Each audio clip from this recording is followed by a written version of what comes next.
Sit back, reflecting on life, putting one in the air, self-medicated therapy. Speak positive vibes into the universe, and I realized everything ain't a guarantee. The self-doubt can fog up your clarity. Apparently we want happiness so terribly. It's short-lived, I wish for longevity. I'm ready for obstacles ahead of me. Sometimes my vision is impaired, but I'm mentally prepared while I meditate. When you feel the vibrations on a low frequency, it leaves me no other choice but to levitate. To above and beyond, feeling good, anything just to come, Harry on. Melanated in the sun, got me feeling like the one. Yeah, got me feeling like the one. When I wake up in the morning, I'm connected with the sun. Feel the energy speaks to me, and it's clear to see the enemy just needs some inner peace. Life can make you feel small like a centipede. Gotta cry before you walk, you ain't feeling me. And I'm far from a shrink, but I think if you think you're unique. But you know that you're not too big for your life to be critiqued. That's when life is complete, I tell it.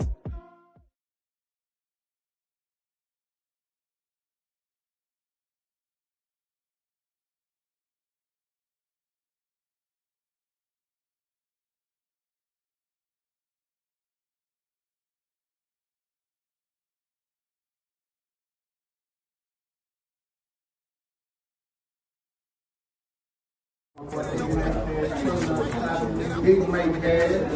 Hey, around pull up Ross from Jersey.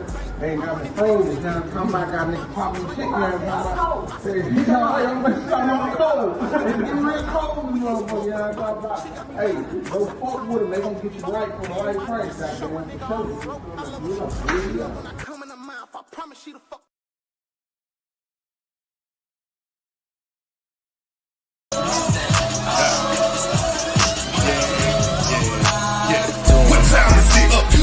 What time is it? A great time. What time is it? It's start time. What time is it? It's show time. What time is it? It's my time. What time is it? It's your time. What time is it? It's our time. What time is it? It's show time. With a fashion, the main attraction, the minute we step out the door. You dig? Hop in the ride, we ready to slide on any nigga wanna go. You dig? Wherever the place, wherever the stage, we keep the people on go again. Forever so solid, surrounded with talent already, we running the show for real. It's the function, jumping. Yeah, we doing something, not standing around looking at each other doing nothing. It's about that time, cause I ain't wasting mine. Any millisecond on the clock, I'ma maximize. Maxed out seats, a hole in the wall and all. Regardless of the situation, the play is the ball. Knock the roof off the stadium. Performance on live, stars in the universe, having a good time. Element of surprise, or through electronic device. Got you feeling the vibe, now you're moving from side to side. If they stuck and they high, don't worry, pay them no mind. Long as they ain't tripping, we ain't got reason to slide. That's a no-go, under the field like a low-low. Losing regulation, got them hating on the low-low. You can hit the dough, bro. You ain't gotta go home, but you got to get the hell up out of here. It's about the show. What time is it? A good time. What time is it? A great time. What time is it? It's hard time. What time is it? It's show time. What time is it? It's my time. What time is it? It's your time. What time is it? It's our time. What time is it? It's show time. Dress for the fashion, the main attraction, the minute we step out the door. You dig? Hop in the ride, we ready to slide on any nigga wanna go. You dig? Whatever the place, performance the stage, we get the people want more again. Whatever the stars surrounded with talent already, we running the show for real. Like never action, the cross satisfaction, I'm posted like presidents in the election. Dedicate, educate, meditate, only the wise alive. Hey, in a rap, been a drought, so I'ma give them the flood. Yeah! Freight Trade Tuck, what it do? Hey. Man, what it do? It's that hot shit send you. When the rap game first, that's why they call me Rent Do. Making bitches knees shake. We just walked in cheesecake. That just mean I'm finna eat and I want all the menu. Boys look like finna eat and I want all the hair and highs. Finna eat and I want all the menu. Finna eat. Tweet and telling lies, but be sweet as Caroline. If them boys in blue check it, then that mean you're verified. That just mean he probably told, but the streets gon' probably know. This shit gon' get passwords if he forgot the code. Nigga really mid, how he ain't bring heat and I be cold. And I really been it since eeny meeny mine and mode. Hey, went off the chain, did it off the brain, strictly off the strain that I went and got from Lane. Yeah, I'm talking forest, really in a north. Nigga really needs it, help me get it off. Walk your chin up, yeah I got heart. Really went dumb, niggas not smart. We can throw hands, but please watch a man. Cause if I pop Trump, then he'll pop tart. I can't starve, drive fast cars. Let me slow down cause my kush come in jaws. Goals on the Chevy, bitch ass heavy. Gotta be damn, it don't shake like jelly. Me in 7th grade and we came to bring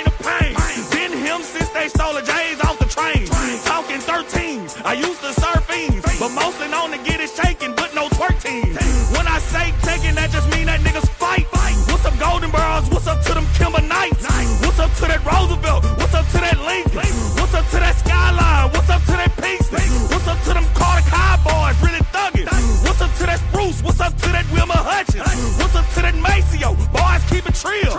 What's up to Molina? What's up to that Seagoville? What's up Townview? What's up to that Addison? What's up Woodrow Wilson? What's up to that Madison? What's up Sunset? What's up to that Samuel? What's up Booker T, WT, and Brian Adams? What's up to that DISD, man? Hold up. Man, they got me fucked up, boy. For real. Boy, talking about where he ain't from.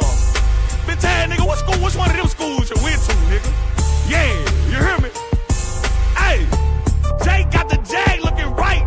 If a nigga play, we gon' crash out tonight. Fuck you talking about? You nigga crazy in the bitch, man.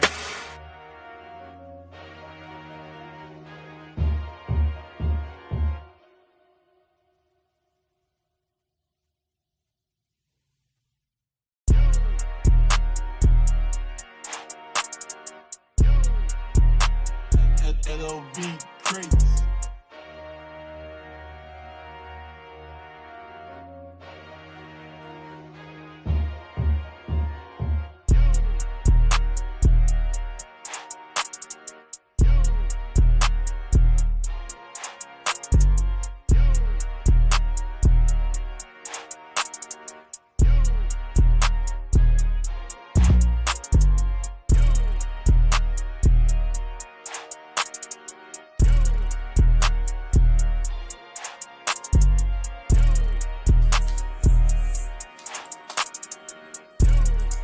We in here. Didi, what's going on? Oh, I can't even hear you yet. What's going on? That's me. That's me. My mic is muted. Okay. What's going on? Man, we up in here, man. Another Monday. Man, we got a show for y'all tonight, man. It's about to go down, man. Like this show right here, man. We want y'all to share the live as much as you can. We going live on Instagram, we on Twitch, right now we on YouTube. Shout out to all my people on Kick. Man, they tuning in, man. Make sure y'all share the live, man. I see y'all back there. Once y'all names come up, I'm gonna shout y'all out, man. We got the back stage already ready, man. And we waiting on LaJoy to come through. But man, we got a nice show that's gonna go down tonight, man. So y'all get ready. Y'all see what we talking about tonight, man. This right here is something that we had going on last Monday. For the ones that didn't, hear the show, last Monday we had LaJoy on, and at the end of the show, we had a few things that we wanted to talk about, and we kind of elaborated a little bit on it, but we want to get all the way in depth tonight, so that's what we're doing tonight. Didi, you ready? I'm ready. But yeah, man, we got the panel lit, man. We got everybody in the back. I'm trying to get everybody to share the live before I bring the guest on. You know what I'm saying? But man, we here. Didi, where you been at, man? How was your Mother's Day? Happy Mother's Day? Happy belated Mother's Thank Day. you. Yeah. Thank How you. was it? It was good. I chilled out. That's what I be wanting for this day. Sit back and chill and relax. Don't have to do much, Yeah. They cook for you. The kids cook for you. Get loved on a little bit. Yeah. Did the kids cook for you? I cooked the night before. They usually would have, but they good kids because they cook during the week, so I can't even complain. Yeah. My wife, she told me, she said, man, she started the day before. She said, man, it's Mother's Day weekend. I ain't doing shit. I said, all right, man, I got you. For sure. We're going to keep it like that then. But yeah, it was all right, man. Yeah, I gave it that. You know what I'm saying? But yeah, man, it's back to Monday. You know what I'm saying? Mother's Day weekend over with. Y'all got pampered over the weekend. I hope everybody that's a mother, I hope y'all enjoyed yourself. Hey, man, that's one thing and two things for sure, that we appreciate our mamas, man, because y'all go through the fire for us, man. So y'all gotta be recognized, man. Other than that, man, shout out to all the high schools, man. Graduation coming up. We had a few prom send-offs last weekend. We got another few that's coming up in DIS this weekend. Man, I hope y'all all the way ready. Man, me and Bell was talking about the prom send-offs early. We like, man, y'all be doing a lot with these prom send-offs, man. Y'all making us have to spend a little bit more, because these kids be looking at the other kids, and, we gotta say, man, we just seen somebody do a prom send-off in a helicopter. So, hey, man, y'all parents, y'all doing y'all thing, man. That's all I can say. That's all I can say, man. Yeah, Yeah. that's all I can say too. Yeah, I can't. Cause look, man, I was being bad when we were talking about it earlier. I said, man, when did this prom send out stuff come out? Because when I was in school, we didn't do no. I don't remember no. Did you remember a prom send out? I don't remember that. I don't remember that coming about. That must have just came out like maybe like the last. Probably like 15, 20 years. Well, it gotta have to be about 15 years. I mean, maybe the last 5 years, I could tell. Yeah. I'm still paying attention anyway, you know, because I got my girls getting older now. They talk about prom and send out before. He wasn't too much on all that. Yeah. My son, he did one. My daughter, she started the new millennium thing. You know, all my older kids, I didn't do no prom. I don't remember them having no prom send out. At least we didn't do it. But my last of the Mohicans, they had. You know what I'm saying? So they extra too, man. So that's what we had with it. Hey y'all, if y'all don't know who we are, man, I am QDP. I'm your boy Villeville. It's your girl Didi up in here. East Texas. What's up with it now, Didi? Happy Mother's Day to you, sis. What's going on? Yeah. Oh man, I'm good. You know, it's a blessing to be on top of the dirt and not under. That's what's up, man. And say we are the Lance DLW, y'all. You know. Me.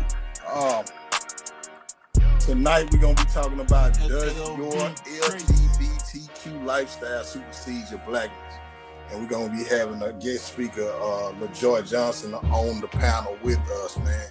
But let's get that. We got another special guest too. We had him on the show before. Okay. Go by the name of Quan Prince Davenport. Let's get him on here, man. Deshaun the Prince. Hey QD. Yo. Can we turn the volume down just a little bit? Yeah, let me see. Hold on. What about now? It's still live. A little bit. What about now? A little bit more. It's still live.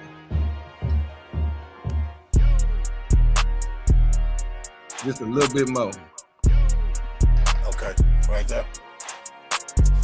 It don't seem like it's going down. No, let me see.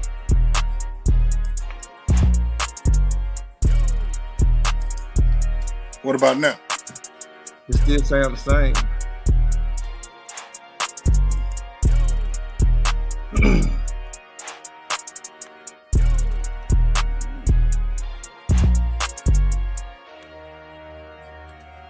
It don't seem like it's going down. All right, what about now? It still sounds the same. Man, I done turned every volume. My God. You talking about on the music? Yeah, the music. That's what I was talking about, the music. Okay.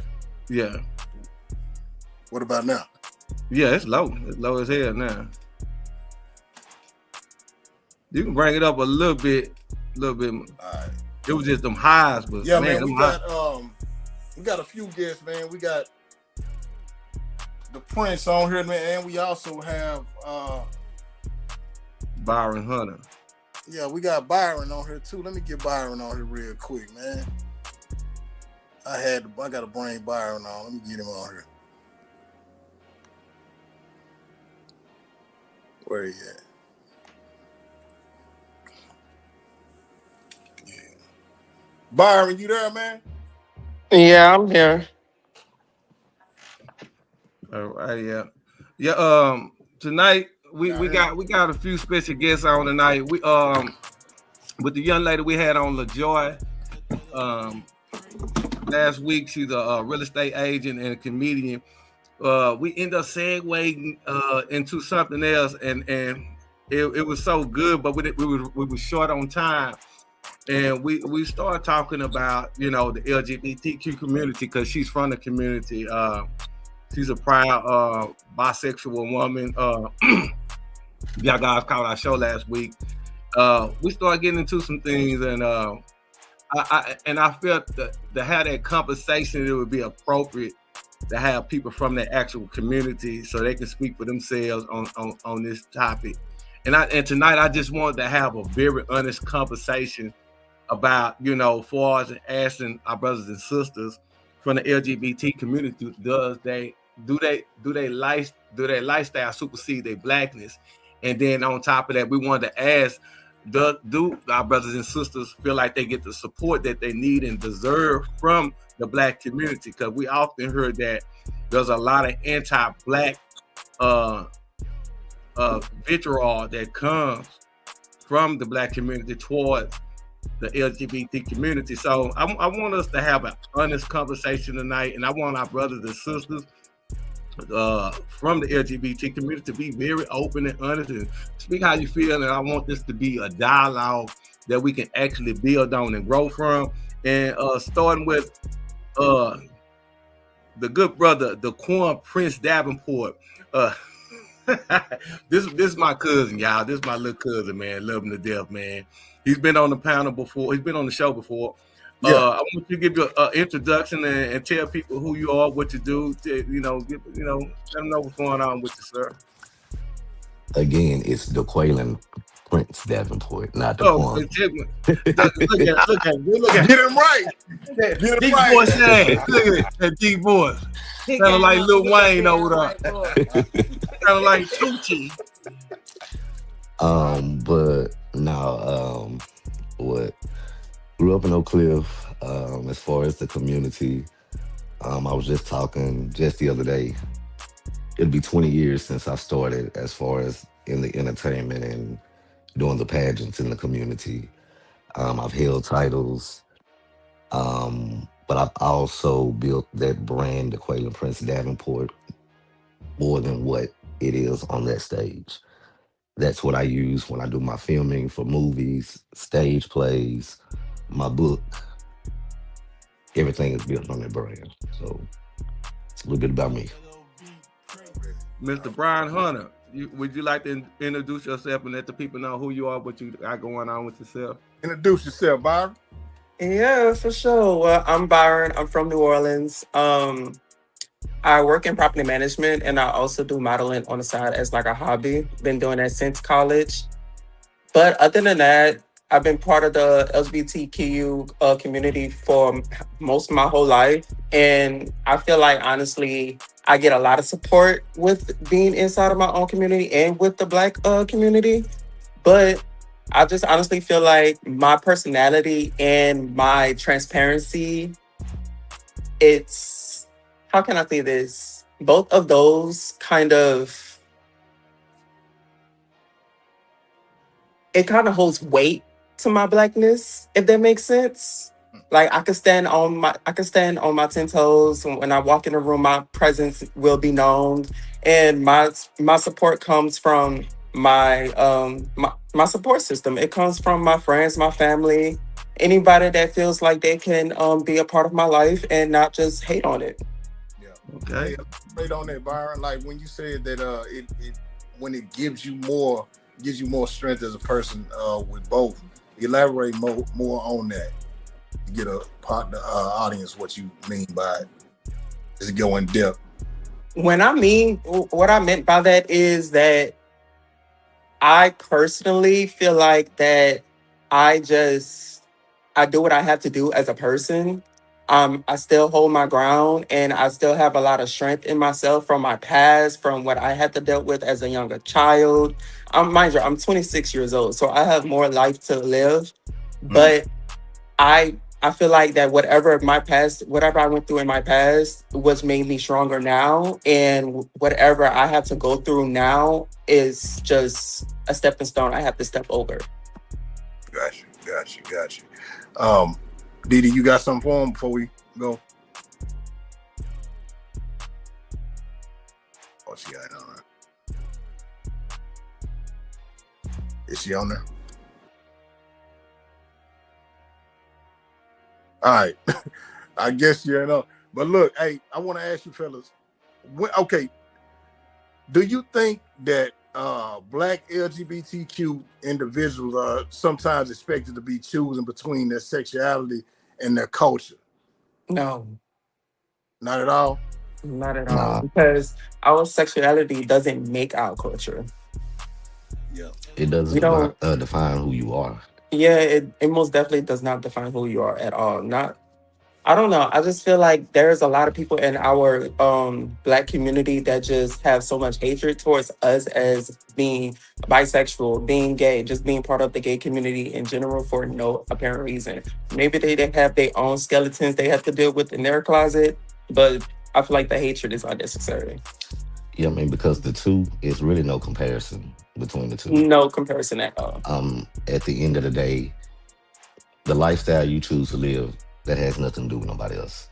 So at the end of the day, we're all going to experience things different. Hmm. As a That's black so true. man, we have what, three strikes against us. We black, part of the community, and shit, we still living. So I mean, at the end of the day, they don't want us here as it is.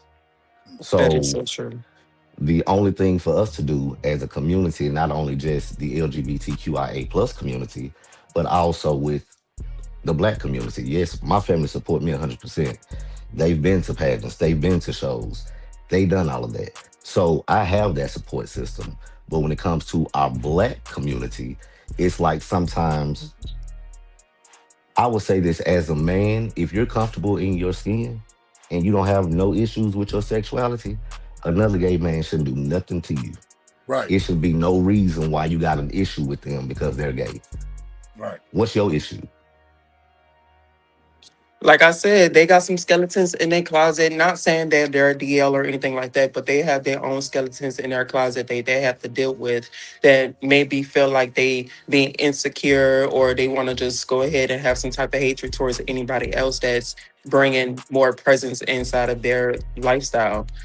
And honestly, I just feel like straight men, I have a lot of straight friends that's really overprotective about me, but I also have other straight people that I know that kind of feel like that I'm overshadowing their presence, which makes no sense to me because how can I overshadow if I'm just being myself? That's true. That's true. Vera, what you got for him, man? I see you shake. I see you over there, rubbing your chin, man.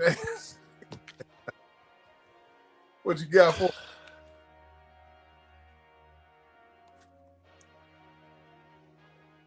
Damn, I'm over here. I'm over here talking. I'm asking y'all. Look, I have a question. I want to ask y'all this right here. Exactly, and y'all can answer it in order. What do y'all feel like that y'all lacking from the black community? Because when I from my observation on the outside looking in, that's just me on the outside looking in. I'm not in y'all skin. When I see a lot of our brothers and sisters from the LGBT community, I don't see the hatred that's displayed. If it's some hate, a lot of times it may be somebody that may, like I said, is dealing with something that in their own personal life that they're running from. But overall, I don't see that hatred. Like me and QD are heterosexual black men, and you work well. I don't want to say what y'all do. Well, you're around QD, Mr. Byron. Have you ever given some type of anti-LGBT towards you? Have you ever showed anything like that towards you? Not at all. I give him respect. He gives me respect. He's like an unc to me. We all call him unc. So not at all. Nah. And the Quaylen, as my cousin, and he does have a lot of support from his family, but also from the black community. What do you feel like the black community is lacking that you feel like they should be doing or could be doing? Oh, I can answer Well, that. well, honestly, it's just the fact of like I don't really have any issues when it comes to it. Um, but just witnessing when you see parents who are mistreating or distancing or disowning their child because of the lifestyle that they chose. That's why so many younger um, teenagers or that's in the community committing suicide because they don't have that support, they don't have that love. And that's another issue that also come along. If you was never taught love, how can you know how to love someone else? And then not only that, some people just don't know how to break the generation curse. That too. Some people honestly don't know how to break the generational curse. Your parents may not dealt with their parents giving them the good amount of nutrients of love. So they bring that on to you. And then now you're dealing with it. And now it's just suffering and you're dealing with the consequences at the end of the day. Yeah. Luckily, my parents had to get a valuable lesson of me being mistreated by them. And honestly, now that we're a little bit stronger, our relationship is a little bit stronger now. So, hey, I honestly feel like you have to teach some people a lesson without even giving them the lesson. So how long do you think it took for your parents to accept what you are, how you are now? How long did I have two.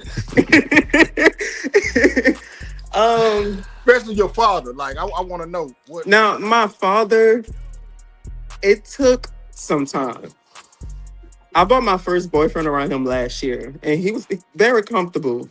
And now he's, my father, he's very overprotective about me, Like he said, he would kill somebody behind me. But it honestly took them until maybe my junior year of college, before senior year, to honestly have that relationship with me. I would say after I got out of jail, that's when they felt like, okay, my son needs me. I need him. I can't let him go through this experience again. We need to fix our relationship. I'd like to ask you a question also, as far as we're speaking about the community. On the scale of 1 through 10, how safe and comfortable do y'all feel around the Black community outside your immediate community, the LGBTQIA community? Hold on, Bill, before they answer that. We got LaJoy, she just tuned in, y'all. LaJoy, what's going on? Hey, y'all, can y'all hear me? Hey. Hey, I am so happy to be here. This is something I am very passionate about, and I cannot wait, child. I'm over here getting my wine ready, baby. Oh, must be nice. How you doing, Miss LaJoy? Happy belated Mother's Day to you also. Yeah, Thank you. You know what? I'm feeling good. I'm feeling very gay today. I'm feeling real happy today. As my introduction, I know y'all gave y'all introductions and I loved it. For me, I have many hats. A mom comes first before them all, as we know. I am a superhero. I'm a realtor. I'm a hairdresser, a makeup artist. I change lives through laughter, real estate, and love.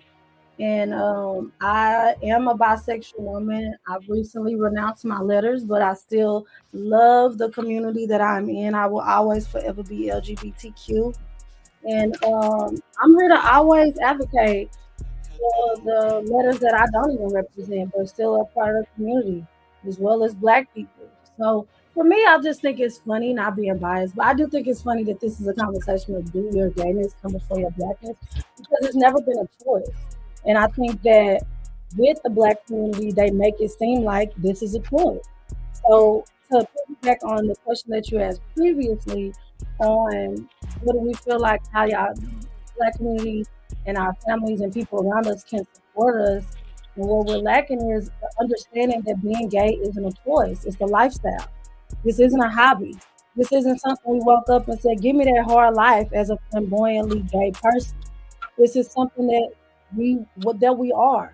And once we've accepted it, I don't understand why it's so hard for people to accept it. They want to try to change you. You can't go in a room and say, I don't want to be Black today.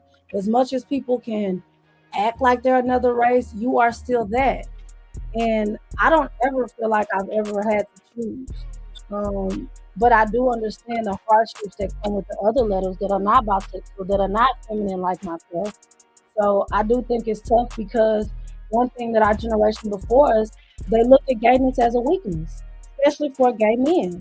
So that's why the name calling came, and that's why the beatings came, the abuse, whether it be physically, sexually, or verbally. The abuse came from it feeling like it's a choice. You can choose not to be who you are, and I want you to choose to be what I want you to be. And that's what makes it hard for us, and why this community has came together and found a way to go to different clubs, go to different scenes, create our own days, our pride, because we know that it's not a choice. If we could have avoided getting beat by our fathers, mothers, or aunts, uncles, grandparents for not being it, don't you think we would have just said, excuse my language, but fuck it. Okay, I'm not gay today if I can, not deal with out or not getting beat. So I do think the one thing is coming to terms that it is not a weakness. We have not only do we have Pride Day, we are able to be married just like the heterosexuals. We are able to walk down the street and say we are who we are. So just accept it and now live with it. Just like we gotta live with these high ass gas prices. How we have to live with everybody that comes in office. It is something that exists. You can't hide it from your children. You can't hide it from your dog. We exist. We here. Now what? If you want to try to avoid it, good luck. Because the person you might be ducking in the house thinking we getting away from the gays today, that person could be gay. Okay. Sorry, y'all. That was a long, but that's a grand introduction. She clocked everything. But Miss LaJoy, didn't I tell you we were gonna pick up on this this week? We started last week on this topic. She came on fire today. She was ready. And tonight, I just want us to just talk about everything. Hopefully, this will reach some people who may feel uncomfortable with the people from the LGBTQIA community. Hopefully, this will help people that's scared to come out and express themselves about who they are. I just want to talk about some of the stereotypes. I want to talk about the falsehood. I just want an open dialogue tonight about everything. I want everyone to feel comfortable about whatever they want to express, however they feel. But I also want to deal with truth also with this whole situation. I don't want anybody to hold anything back. I don't want to leave anything on the table tonight about this. I forgot what I was originally saying to I was gonna ask the question. Man, you know it's hard for me because I'm used to call you. So y'all gotta forgive me. That's my little cuz. I know who he is for real. So I'm struggling over her. What I wanted to get into tonight also. What wasn't the move the community like she tapped in I mean she expressed so many things. What like for us in the community and the house as black people, we know we cannot run from our blackness. The first thing everyone sees is our blackness. But what do I think I was going to ask you? What is it that you want from the y'all can ask in order. I want to ask what the question first. What is that you want from the black community? What do you feel like that the black community should do for us in the future? What are some of the things that we need to get rid of in the black community when we're talking about our brothers and sisters from the LGBT community? IA. Stop being so judgmental.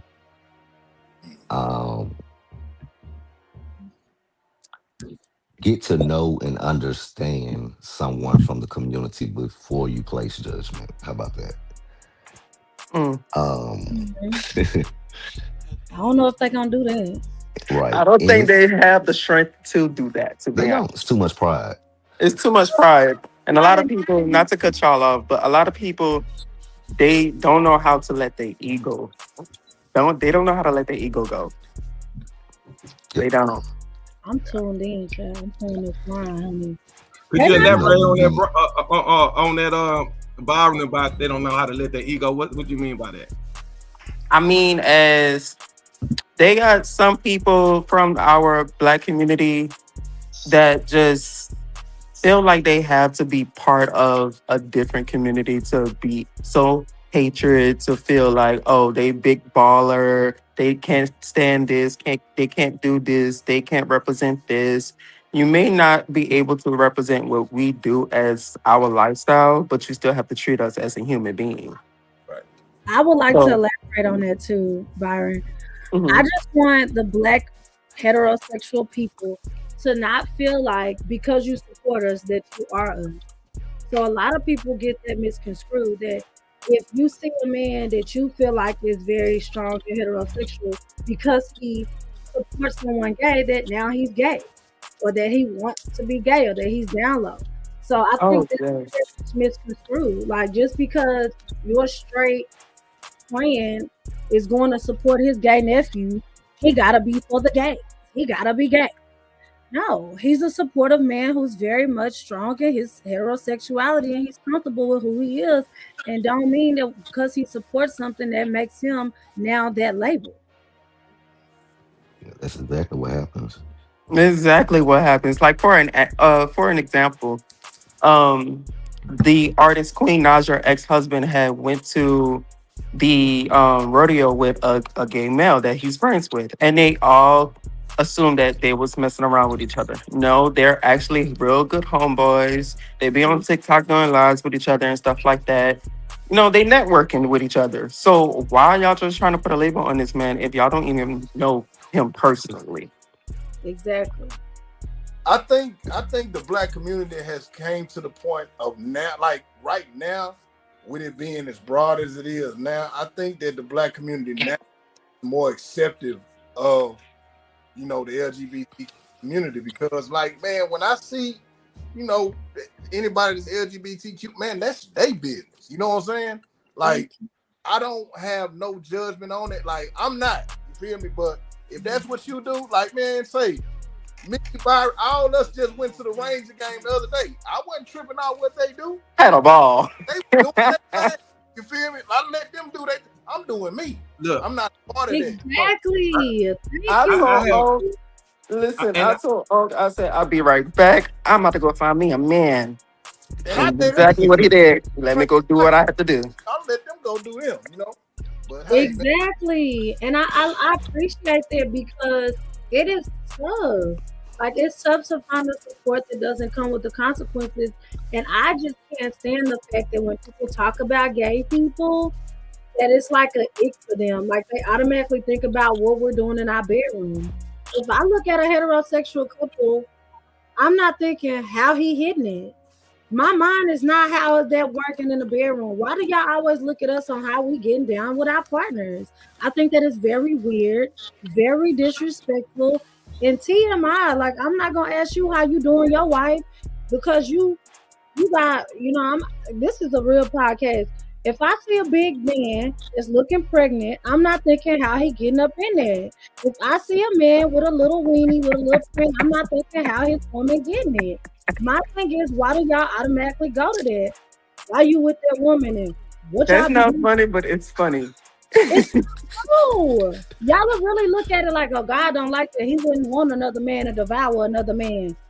We don't know who was getting it back then. yeah. And you And know how what I really hate? I really hate the fact that they got some straight black men. They just want to separate us and basically put us on another planet. When we could be putting money in your pockets. You never know. We could honestly link you with your next wife.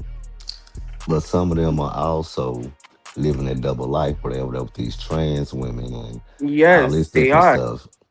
Okay, I'm gonna Or chime in. I want to chime in you right know, there. getting that extra so work DD? done. I want to chime in because you are so correct. I feel like whenever I'm around men, and I have my sister's gay. One of them, the other's gay, and I have a little niece. She's transitioning. Not real niece, but in the streets. But I feel like when men are overly worried about gay men because they look at the women, it's all sexual to them. So it's not as weird as bad as being a gay man, especially a gay black man, right? I just think that they do have those desires and it's only sexual.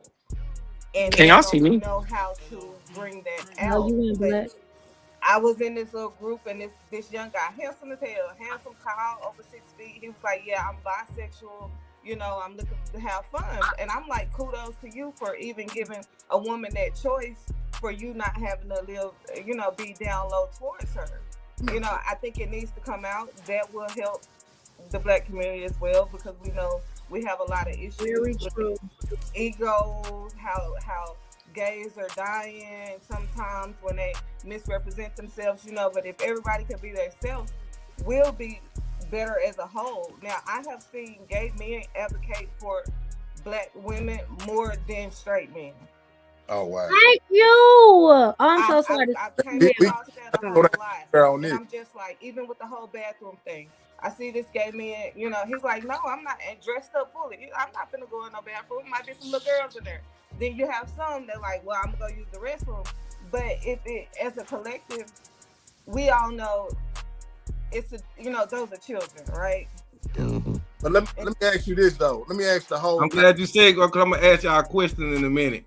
Let me I'm glad you I brought that can't up. wait to get on this topic. hold on, y'all. Hold on. Let me ask y'all this about this though.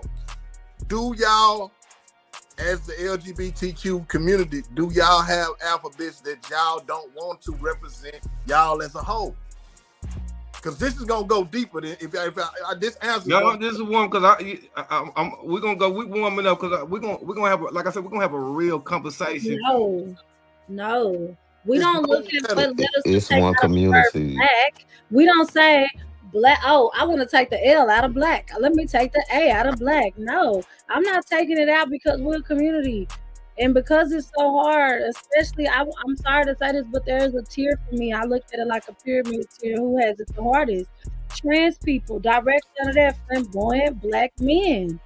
Right under that, we have to give it to the masculine presented studs. Y'all up there on what people see as being a hard life and what they want to actually judge you for. And to kind of piggyback off of Dee is so right. And as far as a bathroom conversation, I'm so glad to be on a panel to talk about this to the public. I just want to be very, very clear about something. I'm going to start off by saying this. Who gives a fuck? Y'all so worried about who in a dress to go use the bathroom. We are going to a stall. I, as a woman, been using the bathroom with little girls. I've seen little boys in there. I've never went into the stall thinking about what they're looking like and what they're doing. As much as they're not looking at me, because guess what we're in there to do? Use the freaking bathroom. You go use it, you come out and wash your hands. Men that are not gay aren't thinking about why the urinal's so close. Y'all not thinking about little boys. Y'all so worried about gay people. Y'all trying to put us in this box of pedophilia, and that is not fair for us. Just But like I white don't. people put us in a just like white people I put don't us think it. in boxes of thieves, rapists, aggressive. We are not all in this box. Do it exist? Yes. There are pedophiles that are gay. There are pedophiles that are straight. But So y'all true. be moving Hold the on. goalposts from he gay, so now he gotta be a pedophile. He can't even go to the bathroom. Okay. I'm gonna say this. I have to disagree with go you. ahead, then I want to jump in on that. I have to disagree. I don't care what your lifestyle is. If you are a trans woman, you should not be going into girls' restrooms. That opens up the door for predators. I've reported on so many cases of people portraying to be trans people in the bathroom, recording women and little girls. Is that okay? But look, they're portraying to be trans. So, but the thing is, when you open up the door for that, look, we watched a video with a black man. He sent his little girl to the bathroom. Guess who was in there? A trans man hiding in a public restroom. How he was hiding. Hiding in a public. So I understand that you want to advocate for that, but that's a no. But it's what's right. I'm saying there's many men who are pedophiles. That number of how many trans pedophile men there are is so little compared to how many pedophile heterosexual men there are. Okay, Well, we so we I'll can say this, and I we have can't to even prove. get into the numbers on that. The fact is, once you open up the door for that, I got a daughter, It and it I'll follows. be highly upset Yeah. if And I I see a have a man. daughter. And my thing is, if you have a daughter, your first thought is what? If she needs to go to the bathroom, if she's of a younger age, because I've been doing this parenting thing for 14 of them. And when she was younger, I'm going in there with you. If not, hey, can somebody take her to the bathroom? That is how we move. So now all I of a think sudden it changes. I Okay, think so that the restroom should still be sacred. That should it still be should a it sacred should be. spot for biological women. I Point agree with in that. it. And And I feel, I but agree I with that. just feel like it's where you draw a line at that point, because I have girls as well. You know what I mean. And we as little black girls already have to worry about, and I'm not just saying just nobody gay, right? We have to worry about the men. One generation have to worry about the uncles, the next have to worry about the older, the dope boys trying to holler at us when we're young, and then you open that door for people, like he said, that are portraying to be, that's trying to represent your community, and but they're not our community. Yes, they are your community. They just but we don't. pedophiles. You have to look at it like No, we're wait. Yes. See, hold we on. don't Because like. now you moving the goalposts. Now you saying they are our community. They're just Well, pedophiles. They're not pedophiles in our community. Hold on, y'all. Hold No, we're not just you have on. pedophiles that are Hold on. LGBTQ. Yes, but Hold on. we are not. Their letter is not for our community. We're not Hold on. moving Listen the what goalposts. I'm saying. Pedophiles we're now. just Hold on. talking What about, you There just are said. black pedophiles. Hold on. We need to get Hold on. Hey, y'all. I had to mute everybody, mic. Look, what we gonna do? Let's be respectful. Let's get one person at a time. Let them land their plane. We're not gonna interrupt them because I want every point to get across, because we got people in the audience that's asking questions as well. So y'all, everybody let their turn, get their turn. Everybody get their turn, and then let's not interrupt each other. Let's go. You have gay pedophiles and you have straight pedophiles. Didn't you just say that? That came from your mouth. You have gay, straight. You got gay pedophiles. So you have gay pedophiles that take advantage of these privileges of being able to go into the restroom, or the women's restroom. They have bad intentions. Unfortunate for those who don't have bad intentions, that hurts them. But I believe that should be a sacred place for women.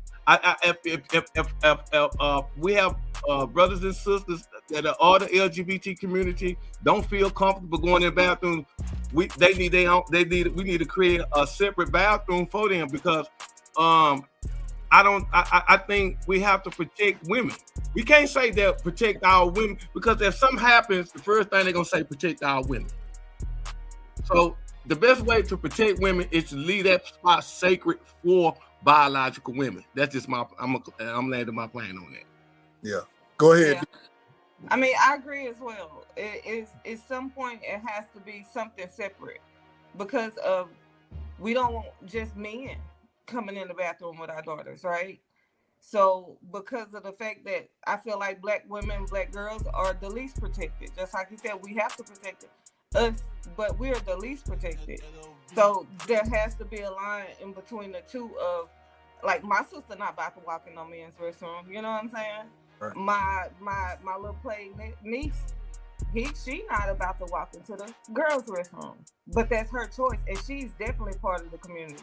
She's a queen, so that's where I stand with it. It's like either or for right now. If you find the family bathroom, go in there, do what you do. But it has to draw a line. We're not saying that every gay man is a pedophile, right? Definitely not saying that, because a lot of straight men are pedophiles. Even at the softest being of that 30-year-old trying to fuck with the 17-year-old. So it just gotta be a line. Yeah. I think that, again, when it comes down to problems in the black community, we tend to have this pawn to push it off on people who we feel like should be targeted more. And that's unfortunate, because we have had this issue with black men in families and in churches. who have been molesting children, little girls, little boys who we thought was heterosexual men, who have still, these gay boys as directing choirs are saying their pastor is the one who touched them, you know, and these things go overlooked. But now that we have a right, we have a voice now with being trans and being out. Oh, let's blame them. Let's blame them now for this issue that has been looked past from the Black straight community. So my thing is, I'm keeping a goalpost on the fact that it's a problem regardless. Men touching little girls, touching little boys, women touching little girls, touching little boys exist all across the board. Let's take Black out of it. It exists in the white community. Epstein files are real. It is real. The word pedophile is real. So whether it comes from a man dressed in a woman's dress, or a woman dressed in male clothing, or a man in male clothing and a woman in woman's clothing, they exist. So our biggest thing is we need to stop this problem.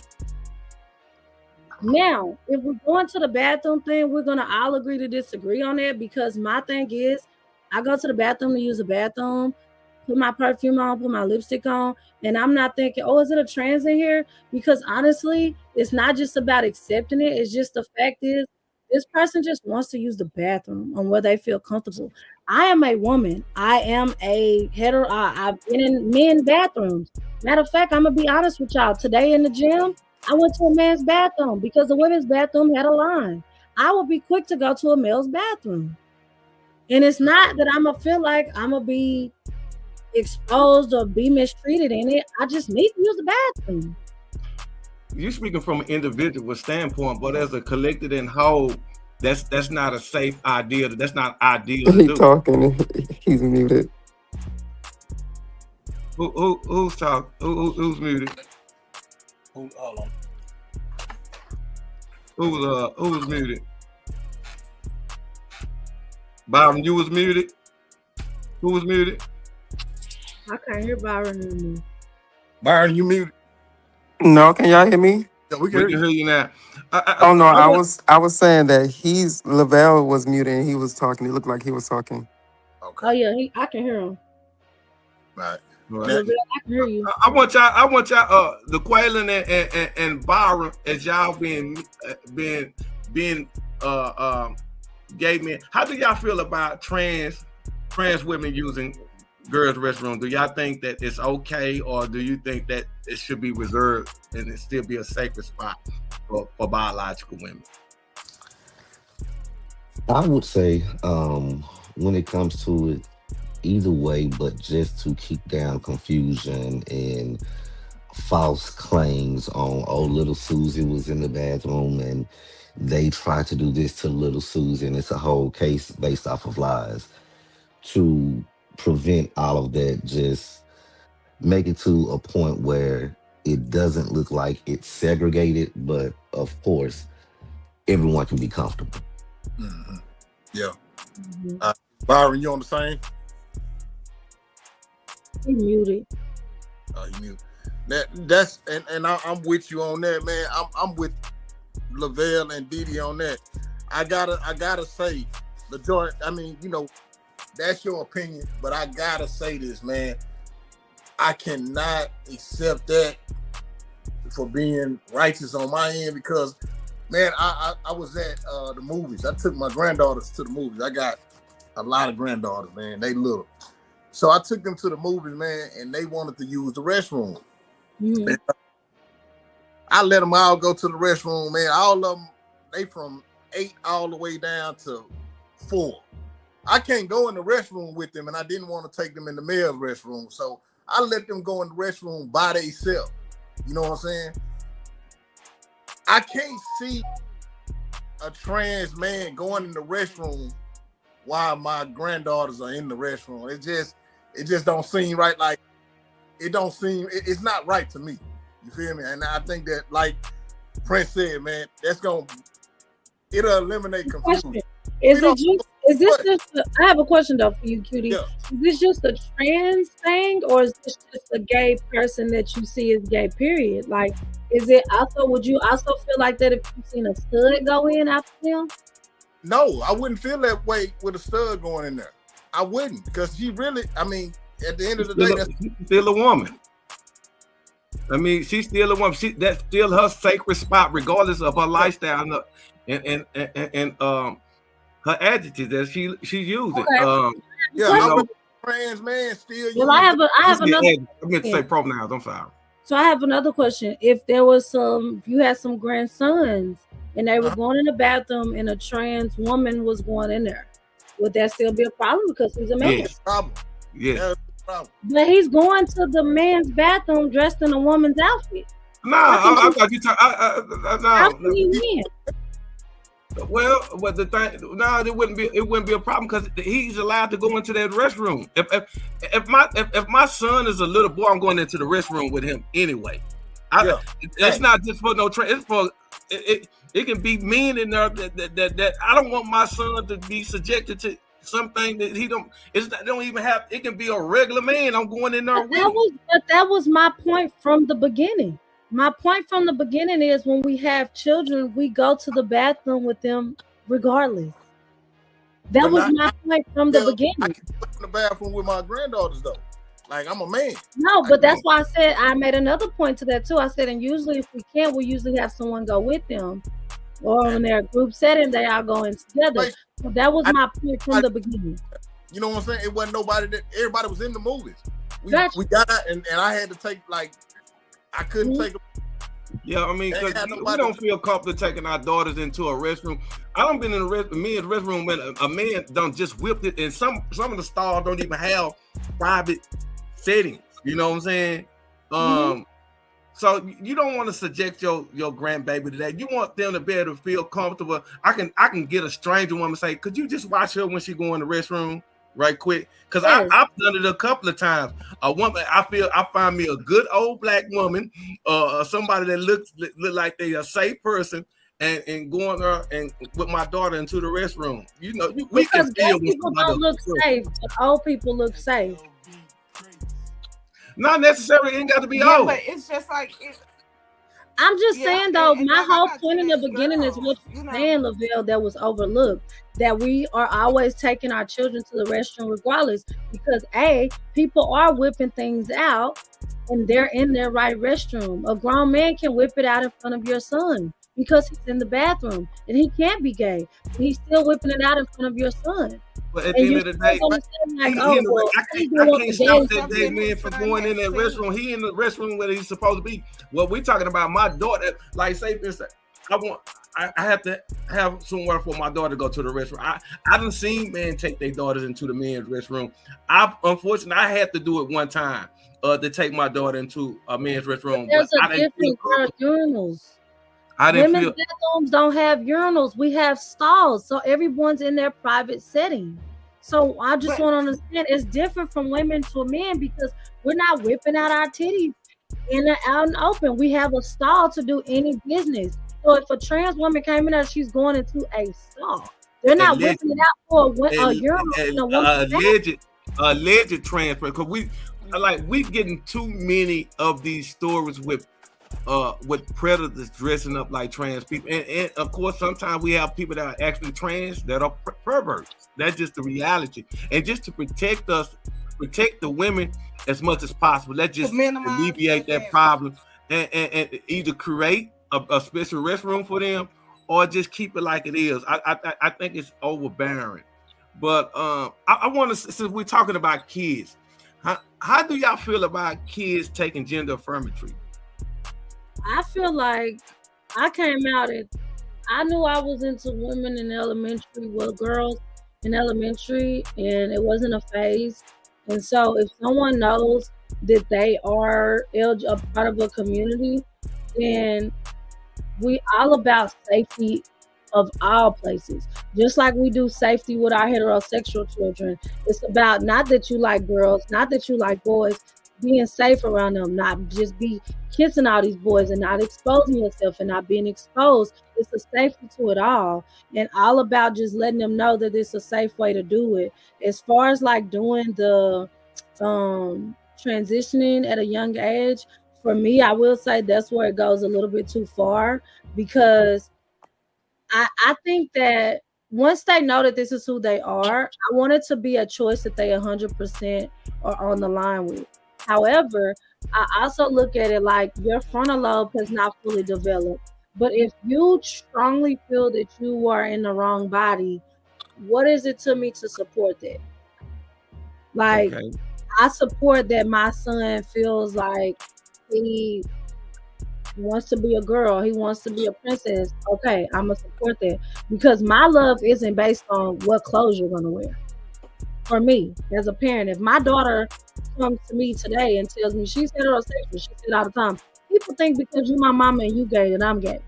She's like so straight. So I tell her like I understand that, but my daughter has that. But let's say tomorrow she wake up and say, you know what, I'm a part of the LGBTQ. I support that, and now we have safety precautions, just like I gave her the safety precautions on boys. And I think that gets overlooked because people think there's a difference.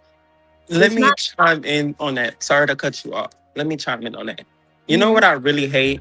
I hate the fact that in our black community, when you see that your son or you see that your child in general is a homosexual or just part of the community, and they feel like, oh, this is a phase, they're gonna let that phase go. Thank We got a reputation to protect. Y'all have a reputation to protect, not us. We're being ourselves. And I truly hate the fact that they got some people out there that feel like, oh, your kid is going through a phase. That he gonna go, he gonna get out of that, she gonna get out of that. No, we're not. You may not know if this is a phase or not. We're actually just being our authentic selves. I gotta chime in on that. I gotta chime in on that, Byron. I gotta get Oh Lord. you. Look, you. it's happened. I love this conversation Look, tonight. We're gonna I talk got, about all the stuff people are scared to talk about. yeah, I got a niece. She went through a phase. She liked girls for a whole 5 years. She with a man now. She don't even like. She went through a phase. So I think the gender affirmative treatment. I think that sometimes people do go through a phase, man. Now I will say no. No. Let me take that back. Now I There will is say some a phase. people. There is a phase. There is a phase. Some people there is a phase towards them. You know, oh, okay, this is a phase. I'm just trying it out. But don't use the other human beings that's actually going through this lifestyle as an experiment. Thank you. All right, Byron. And then the Quaylen, I want because I seen you was doing the head nod over there. I want both of y'all to answer this question. It's a two-part question. How do y'all feel about kids? Because with taking gender affirming, I want to put this out here. Taking gender affirming treatment, kids can take gender affirming treatment as soon as they start going into puberty. Because gender affirming treatment is nothing but puberty blockers. And we're gonna do a little data and everything on it. But I want y'all guys' opinion on this. Do you think kids should be able to take gender affirming treatment? And if so, what age do you think is appropriate for them to be able to take gender affirming? Oh, really? I think like after a certain age, yeah. I will say after a certain age, me personally, if I become a parent, may not never know I don't want no kids, but I would say I will let my child do that at the age of maybe in the range of 13 to 15. Okay. I would say 13 to 15. Only because I still want you to experience your natural body first. And then if this is your true authentic self, I'm not going to stop you. I'm not going to stop you at all because who am I to stop you? I am nobody but your parent who's going to support you, and who's going to love you, and who's going to be there for you. Okay. The Prince. Well, me honestly, I've always said, and I guess because that's how I was raised, but I still went against the grain. Oh, my phone is about to die. I need to go for this. As far as all of that, going through all the different stuff, first I want you to get to know yourself, and that's a conversation to have. I think a lot of times when kids make this drastic decisions or decisions to that nature, just like the little boy who his mama was mad because he didn't graduate and he ain't went to school, he ain't did none of that. But What conversations are you having with your kids? Are you understanding your kids? Yeah. But as far as that early stage, it's a no for me. I want you to make sure, Yeah. and I want you to know yourself first before you make certain decisions. And then I Mm. really, once you get out of my house, you can, but I as say far as because it comes with too Want much you to get out of my house. feel. Damn it, It's not man. just a pill or a shot. Like it comes with too much. And like as a parent that is over you, I have to eat that as well. And so I would say for me, I would say 18. Now, can you yeah, say that you are LGBTQ? Yes. But I'm as embrace you. person, But that other part, that's a lot to deal with. And as a child, you really can't full on make that decision. Sometimes you see things and you think, okay, that's what I want. And really, it's not what you want. It's just a trend or something that you see that comes and goes every year. yeah. But I I just want want to also teach my kids respect for the kids. Like my daughter was in elementary and had the first trans in her classroom, and she learned respect. You know what I'm saying, and not judgment. So for me, I Yeah. just want ignorance to get out of the black household because we were also that person. So why do we become that person that we claim that we want to hate and was our suppressors? So now we suppressing people in our same community and Yeah. expect us not to want to leave. Like I Yeah. don't think that makes any logical sense. We're gonna Maurice, suppress That, days. said the age limit should be 18 at least. yeah. all right. Because I think when it At comes least to it, 18. how are This we is gonna why I talk asked about the that. white supremacists, but yet we judging ourselves or Thank judging our you. kids on what they want to do? Thank you. The reason And why I I asked that. was doing I'm this sorry. Go ahead. I'm sorry. elementary.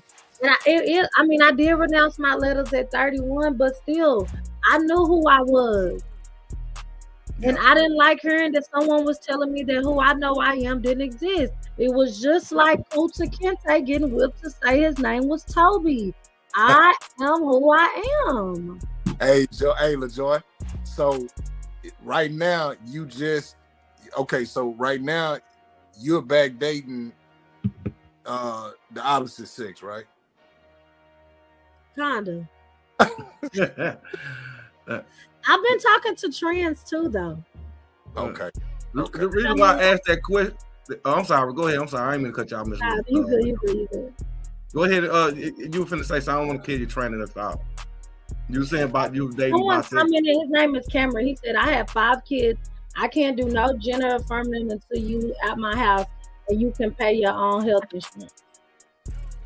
All right. And the reason why I asked y'all this question, the reason why I asked you this question, in California, they passed a law. Gavin Newsom passed a law where kids are allowed to go to school and transition without the parents' permission, which is very dangerous. And I call it a new form of sterilization and a form of depopulation.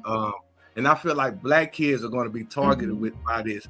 And the reason why I'm against giving kids gender affirming treatment is these black are can't afford it. is the actual facts behind this. It causes bone density, it causes fertility, and it causes brain development. Your brain don't fully develop until you turn 26 years of age. Yeah. And imagine, and there's really no age limit. I'm gonna tell you, this is a secret, child. There's no age limit that you can start giving kids gender affirming treatment. You can, or puberty blockers. You can start giving them as soon as they start going into puberty. And some kids go into puberty as young as 8 years of age. So that's why, I asked y'all this question before I had put this data up. So, I question some of the stuff that people are pushing these agendas. They go in with the intentions that they are in support. That's why I asked y'all tonight, do your blackness trans, or do your lifestyle transcend your blackness? Because we have people with nefarious ideals and ideologies for us. This is a multi-million-dollar deal. Ever since, because I deal with stats and data. I'm gonna take this off. I just wanted to show that right quick. I deal with stats and data. I'm gonna go back to what's called. I'm sorry, but I deal with I'm stop I talking. deal with stats and data. We got people with nefarious. We have people with nefarious plans to do things to us. And from 2019 to 2024, they made over $120 million giving our kids gender affirming treatment and sex changes. This is about money. So I want to be careful about what we're supporting. And I've seen a couple of our brothers and sisters from the LGBT community saying that they don't agree with that because they understand the game that these people are playing. You know, they go in as if they're advocates for the culture or for the community, but their mind is on getting money. So I like that the Quaylen. I like all y'all opinions about this whole thing. I want this to be an educational piece for everyone, and I want everyone to also educate me about things that I don't know because I'm a heterosexual man. Because with me being a heterosexual man, I can come off a little biased. I can come off somewhat off-putting also. So I want people to tell me exactly how to say, hey, look, Lavelle, man, I think you're wrong on that. You don't know what you're talking about on that. So I think you're wrong. I want to say this, and it goes back to, does your lifestyle supersede blackness? Well, one, we all black, right? And just like you were saying about the agendas towards the community, so we all black. We can all agree that, right? We all black. So, and then we do have agendas towards our community, whether it's mass incarceration, you know, whether it's like you said that you did the stats on how much money that they spent on helping kids change over. I might not be saying it right, but thank you, Dee. They spend the money on that, but they also lower the amounts for our black girls to get in the sexual help that they need, as far as like if they don't have insurance to go to the house to the doctor. So now we have to share that with someone that is with a child that's trying to transition, right? So there go a cut. They barely want to give us anything now, so it cuts that, you know. And I feel like once you 18, you can do as you please. You know, I'm gonna love you anyway. But with all of the agendas that's going towards the black community, we all really need to stand together. You know, if you feel like come on now, if you feel like men shouldn't transgender men shouldn't go in the bathroom, and I'm speaking to the men. I was going in and out, so I couldn't hear if one of y'all agreed with it or not. If you strongly feel like that, say that, speak up, because everybody is not a representative of our community. In the white community, they may be like, oh, okay, yes, but when it comes down to it, we are still all our community. If you see something, you know, that you don't like going on, whether you gay or straight, talk about it, be about it, because at the end of the day, it's about how we all have to come together. We damn near ain't got no voting rights right now. We I don't believe that. You do have voting rights. I don't want to get to politics tonight. You do got But even with that being said, why? I mean, as a parent, seeing what the stunt queen in office is doing right now, as far as I'm sorry. Hold on, wait. Judy, can you cut the music as a whole? Yeah. Because I can't hear us. Can't hear. Okay, hold on. What you saying? What you call him, a stunt queen? Yeah, the stunt queen in office. But he's already targeting the trans community. So why would you even want your child to go through something like that, and they're already targeted? And it's not even just with him, just period. They're being targeted. I get, again, we can't control what our kids do, but at the same time, it's our job to teach them. And if you're just allowing them to do what they want to do and not actually having those conversations and teaching and leading them, then what would you expect? Absolutely. So can I say something too? I want to say something too. Let's rewind just about 20 seconds. For one, air blowing in the mic. Okay, my bad. Okay. For one, I feel like that we're gonna look at this like, oh, they're targeting us as blacks. When, mind you, the ones who could really afford this is the rich people here. Now we're gonna go to money. The people who have the money to allow their children to transition. And I'm sorry, this is no shade, but we're not in that caliber of people. I'm saying our No, six. no, darling. We're not. You can start your child out. We are. At some point in time, you could take your child to a clinic, a free clinic, and they can start prescribing them gender changing. I'm not Yes, sure the I'm name of saying it. on the caliber, It's but not. we're not. No. Now No, they no, doing no. look, Miss LaJoy, I'm gonna say something right Let quick. me land something real quick. They, 'Cause they, I'm, they do they don't need money to do it. You don't. this is what I'm The black market. No, even that you can go into certain clinics and allow this to start happening in certain states. At one point in time, I don't know if they stopped in there because of the president and because he cut funding to certain clinics due to that reason. Kamala, when Kamala was in, Kamala was providing funding for transgenders in California to be able to transition into jails for free. And as she should, because it was dangerous. Now hold on. So you mean to tell me they can find money to help people transition, but they can't find money for black women because black women die at a 3.5 times higher rate than white women when they go to hospital. These are actual facts. But this is what I was trying to say before y'all got there. Come on, Miss LaJoy. I didn't mean to cut you off. I'm sorry. We all are at the bottom of the totem pole of white people's problems. So as we all collectively say this, black heterosexual healthcare, black trans heterosexual healthcare, black men heterosexual healthcare, it exists across the board, whether you gay or straight. Just like it's hard for me as a woman, it's hard for the gay people too. Being black It's and definitely hard. love. Most definitely hard. Because you know how much money. You know how much money we got to pay for PrEP? So they got money for the gays and not for the women. Let me tell you something, and I really I hate to say this, but we gotta keep it super real on here. I just want, and as you said earlier, what you want the black community to do, I want the black community to stop acting like they got a clock on every black woman's vagina to have children and reproduce. Everybody don't want to reproduce, y'all little nigglets.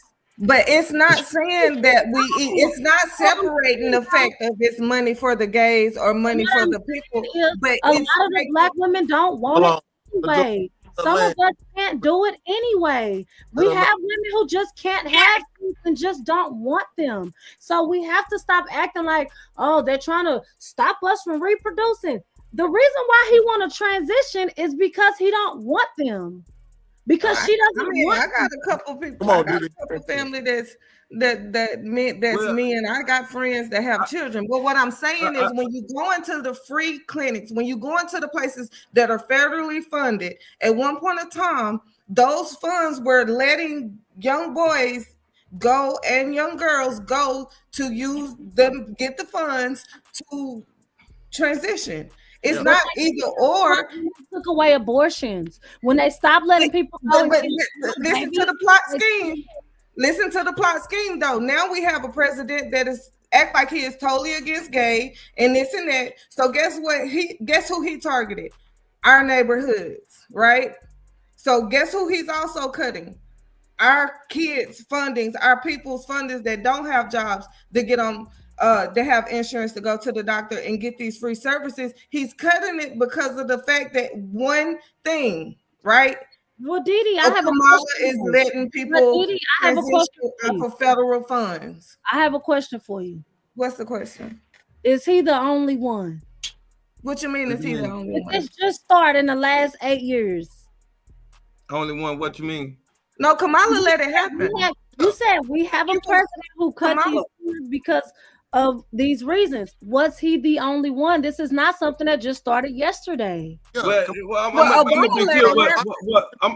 be clear about what President Trump cut the funds on. He stopped the funds of kids transition. He's like, nah, we're not paying for kids to transition.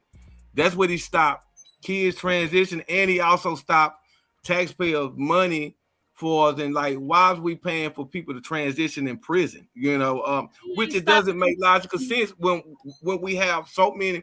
I feel like them funds should be allocated to to women, because black women have the worst health care management. I think them funds should be freed up and allocated to just black women. It ain't even about having kids. It's just black women when they go to the hospital, they're not getting the treatment that they deserve. Period. It's just not even just not even by having kids. When you go to the hospital, you just mistreated. You know, But the Sun Queen and do and people is not ready to have that conversation. Talking about right now as this panel, because at the end of the day, all black people are being mistreated. Period. Kids on to adults and grandparents and great grandparents. But the thing is, though, maybe them funds that he took from kids transitioning should go to pay back the child support that these black men ain't paying for these kids that they're not raising. But then again, Trump stopping all of this so he can fund what he want to fund. What he want to fund. And it ain't taking care of these black kids that y'all running out on. Y'all be so pro black women, but will mistreat them, beat on them, cheat on them, have them in here in stroke position because they so stressed out. I ain't finna let you just all the above. Hold on, I ain't finna let you be. Data shows. Hold on. Data shows black men. But I ain't a woman, and y'all don't be treating. Look, data shows. I need to pull up the stage. Hold on. All right, come on, Bill, to enjoy it. We gonna get you. Do I need to? Because I like to pull up data. Do you know black men are the most involved in their life than any other race of men in their kids' life? We like literally black men outperform everybody. These is actual data. This ain't the data and the stat that I came up with. Huh? Because he a coach at a Pee Wee game. No, it ain't got nothing. That matters. It ain't got nothing to do. It's just overall, black men are more involved in their kids' life than any other race of men. These are. But no, let me say there actually are some fathers that's not involved. Some black fathers that's not involved. I find that hard to believe because I don't think y'all outdoing the Chinese and the Indian because they live with their kids till they 30. So I find that very hard to believe. You need to read. I don't know if you on McDonald's Wi-Fi, but you need to reload that page. Look, and I'm gonna pull up the data last week that you was wrong about. We ain't have enough time. I had just sent to the QD just to show because that's one thing I do. I do numbers, data, and analytics. Because it's not an emotional thing. We got to deal with facts. That's I can tell you. Census, bro. Like, how many people really there to actually tally up census? Like, that's just like getting the data for census numbers. Like, it's so many legal people that still didn't do census. Like, we're not gonna play like those numbers aren't forged. I'm talking about with us being in our community. How many people can you count on one hand that's really there? I can say that those numbers are really low on how many that I know. If I know 300 people, and let me of them are actually active fathers. And I'm not saying paying child support or going to Pee Wee games or producing puppies and coming in on holidays. I'm talking about real life, emotionally there. You know your kids in and out. If they were out in a crowd of 1 million people, you know exactly where your son's voice is, what he's going to be wearing, and what he's going to be doing. Okay, hold on, because I'm a black man advocate because I grew up around some good black men and I can't let you sit there and make it seem like most of them are not. She said they see you. But wait, I also have something to say because they also have some black fathers. When they know their son is gay, they're not going to be in their son's lives. Thank you. Okay.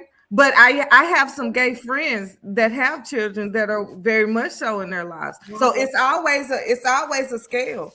You know what I mean? And that's breaking the generational curse. Exactly. Honestly, that is breaking the generational curse because maybe. Not saying your friends, but in general, maybe you even said your father came out and he supports you now. Yeah, he support me now. My parents are married; they're still married. But what my life decision, what my lifestyle is, he was not okay with that. So it took him some time to trust me, and it took some time for us to bond even more. But what I'm saying is, there's some fathers, some selective fathers in this world, some black selective fathers in this world that was not okay with their son's life choices and just banned them out of their way. That's just the nature of it. Hold on. Let me say this. Y'all gotta understand this. This right here is new to our generation. Your father probably around the same age me and we are. You know what I'm saying? Bro, that was not normal when we was coming up. I told you it was a weakness. When I got on her, they looked at it as hold on, LaJoy. So that's what I'm saying. It takes time to get used to that. You feel what I'm saying? if my son was to come out and tell me some shit like that, I may not take it well at first, man, because I know how I raised him. So it's gonna take me some time to get used to that. Hey, and I understand that. You feel me? But you know, as the time goes and this gets normal, you know, I gotta be able to accept that. You know what I'm saying? But at the end of the day, in the beginning, it's gonna be hard for me to accept that. But you know, as I learned, he's still my son at the end of the day. Mm-hmm. That's I so just true. love this. I love this conversation that we have. I mean, I for like me, everybody being honest. being overweight was abnormal, but I didn't mistreat it. Well, see, I I had a wasn't different raised around fat. situation I wasn't with raised my around sperm fat donor. people, but I didn't look at it as not normal. I didn't always see Indians growing up, but I didn't treat it as abnormal. And I think that that's the thing that we have to look at. These are human beings, not a choice. They are human beings, but at the end of the What means day, everything you said just got dismissed? They're not human beings. they are Miss human Love, beings. But at the end of the day, you cannot impose your feelings and your thoughts. Just like if I accidentally call niece him, I do it all the time. Sometimes he correct me, sometimes he don't. But you can't try, just like you want people want us to accept them, accept the fact that that's not normal to me. Miss LaJoy. You know, you have to respect that fact. Like it was the whole thing of the he heard thing. Ways And I accidentally called he heard. I don't have to deal with you, the disrespect that comes with you not feeling like it's normal. Because it's not just, oh, You that's not right. normal. It's usually a rebuttal that comes with the abnormality. That's what Look, we get upset I about. want But that's black just people. like This is what I want black- when men try to press people to address them as women just because they're dressed up like a woman. You know, that's a big debate as well. But you can't, just because you feel like you're that way, you can't think that I'm being disrespectful by being telling you what's normal. That's what that is. That's a norm. It's a male, female. You have all in between. I have to So say you something, can't though. get mad at someone for not respecting. Okay, but at the end of the day, that's another thing that the black people have to stop thinking. Because someone is gay, they feel like they've been around gay. I was the first gay woman I knew, other than a damn TV show. I was in the don't feel house like with a that. married black woman in church, and we were out here. Great grandma, my grandma married, everybody married. I was the only one that said, you know what, I like this girl. And that was like, oh my God, how could she? This is who I am. This is not something that shapes you. Just like submission, on what breaks submission, that is what shapes, because what we are instilled is what's in our proximity. And I'm sorry that gay people wasn't in your proximity and it wasn't in mine, but I knew who I was. Yeah. For some And I people, can't hide it. No, I'm not. yeah, and some black people I mean, aren't you're in not, white people but you're not proximity. understanding You want. what I'm But then saying. what I'm saying is that a lot of white people were in places that black people weren't. And they still know that because they weren't in our proximity, guess what we still wanted from them? Respect, to be a human being. Equality and respect. Okay, but Yes. that's what gets me. You talk what I get done. Let me tell you, the fight between racial equality is not the same between what you're saying. It's not the same. It doesn't equate, because at the end of the day, you still come down as being a black woman. It doesn't. That's my thought. That's my. I stand on it, and I say that a lot. People 'Cause who at the end of haven't the been day, around black women, I will still be what? Yeah. At the end of the day, what did what I'm I see it so saying across the is desk, the Kitty. fight between equality and Now I'm talking to Kitty. I slid something across his desk. Yeah, Go ahead, if I I'm don't even- in a room of white people who aren't that's used to not being the around same. black That's not women, the same. guess what they would do? But They it's not the probably same. judge It's me. not the same. But that's because you're not wanting to listen to understand that there is some similarities there. They There- look at me and I believe they're that. automatically You know? saying that I'm something that they're not used to, right? They're looking at my mannerisms as something that they might find aggressive, which some people be like, he's gay, she's gay. That's gonna be an automatic judgment there. Secondly, now I have to let them know how to respect me. I'm going to have to constantly be a tug of war on what respect I deserve as a black woman, just as much as the gays have to do in rooms of heterosexuals to let them know that they deserve respect as homosexuals. one of the So things you that telling me irritate me every when day it you comes gotta fight. to When I you go do. to the job, I do. you have the issue because you being gay. Absolutely. What you been say the Quayla? I said But the how issue do that they I know you have gay? with some heterosexual people is when you introduce someone that's gay, you have to put that in front of the introduction. Yep. Don't introduce me That's what I'm as, oh, this is saying. my gay friend or whatever the case may be. Just At the say end of the day, friend. I I'm feel who I like am. right. I feel like you introducing me as your gay friend. You don't need to introduce me. You don't need to say, "Oh, I'm your. This is my gay friend. This is my gay brother." Just say brother. Just say friend. Just say sibling. Because at the end of the day, I'm going to introduce myself. My personality is going to introduce me. My confidence is going to introduce me. Thank Exactly. you. Right. Just like the white person saying, "This is my black So when you friend, go to work LaJoy." and you go on How would you when you go to feel? an interview, okay, when you go to hold on, when you go to an interview, the obvious is shown you're a black woman, you're a black man, but do you include the fact that you're gay No, when you I doing don't your just put that on interview? a resume, or I don't need to have that Okay, included in my interview introduction. Wait. Let's just add something that right. has been added We to Yeah, the still interview. have to say that we are Wait, black on a resume, wait. right? But on the that's resume, true. Yeah. Right? also ask for your pronouns. Okay. Hold on, And the Joy. other Let me thing get to my is, point real quick. Hold on, well, Joy. my We point is still have to also that choose the fact, I've say lived the this. fact. Hold on, Joy. Hold on, real quick. Come on, Didi. Okay, so we still have to point out the fact that we're black, you're white, you're Mexican.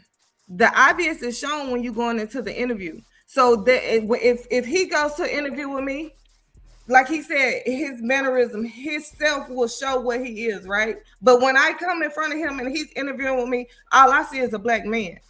So if I'm a white woman and I'm down prejudiced in my soul, I'm still seeing a black man and I don't like you anyway. It might not have nothing to do with you being gay or not. So that's why I say that that doesn't equate to being gay. Like it doesn't. I know Long you as guys face right. no, I know it. I know I too. That's find like it you said. You tough have to go because to y'all y'all are certain going to clubs. judge a black man that is gay. Once D and Byron start talking, y'all No, we don't know that know he's he's gay gay. when we're seeing him. Y'all are going As to an know. introduction, If I he wouldn't was on the know phone, he if was gay. Byron I gotta said take out that to back. him Hold on. completely The black, Quayla got a deep voice. You don't know he gay unless he yes, tell you you. do because he hold his S's. At You all. But look, What that's is it? look. You know what? No, let me tell you something. I wasn't sure if he was Y'all when gonna he try to got up play on this, this thing. but we all know Hold on. we Panel, will. panel. Now Panel, hold one on. time Time now. out. Time Wait, out, no, because I Didi. didn't realize I hold my S's. What is the Thank you. holding Now the hold S? on, Like I Didi. get you saying. I'm gonna call a spade. If I told you if you was No. my homegirl and I said, "Hey, girl, I got this dude I'm fucking with. Oh, he's so fine. Let me call him," and you ain't even see his face, and the Quaylen start talking long enough, you can be like, "Girl, is he?" Y'all already know how people go. Let's stop playing these games. Nah, you But see, the Okay. thing is, think the Quayla No, Lil the, we Wayne just got on the phone. introduced to each other on here. And but see, we're the thing We is, just when got I go introduced out, to each Hey, other right if I now go on out this somewhere, podcast. Let him And talk. I was not. but see, the thing is, if I go out somewhere, like I can go to a straight bar and I can be Hmm. fine because at the end of the day, I can act a certain way with my friends, but if I'm out in public, I'm not gonna do all that extra bullshit.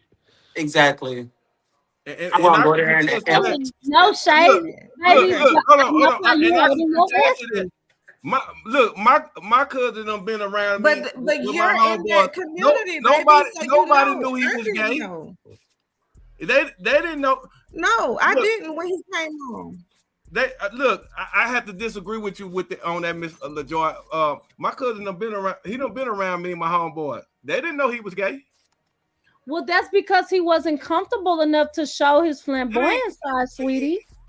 but No, it's even if not we show about off being that lawyer flamboyant. side, they don't need an introduction that, oh, my homeboy, my cousin, or whoopie woo is gay. And I'm just Lavelle do that And every I'm saying. time. comfortable. The point I'm I'm making comfortable is wherever I go. the point I'm making is that you just can't just necessarily tell by somebody looking how they, because You can't. well, I can just speak for my cousin. He got a deep voice. He carry himself just like just a regular person. I mean, he don't have to be flamboyant, I guess we call that code switching. If he's acting a certain way, he just a cool, Yes. laid back guy. Yes. Right now, I got a best friend. Right now, he don't know that we know he gay. I know he gay, but we don't treat him any different. But the average person would know he gay because he a regular dude. You think he's just some big old dude that'll fuck you up, and he will fuck you up. But we don't treat him in that way. Only why we know he gay is because I've been around him over 25, 30 years. I know. But the average person you that don't need comes around 25 or 30 years to know a man gay. Stop playing these games. Hold on. What 25 to 30 years to know a No, man. but it's almost like let me say an example, and this is what how it's coming across right now. If my sister came up in here, she's gonna sit up and talk to us. The only way one of them you'll know is because she look like a fine ass stud, right? Bitch, handsome. My other sister, you would never know.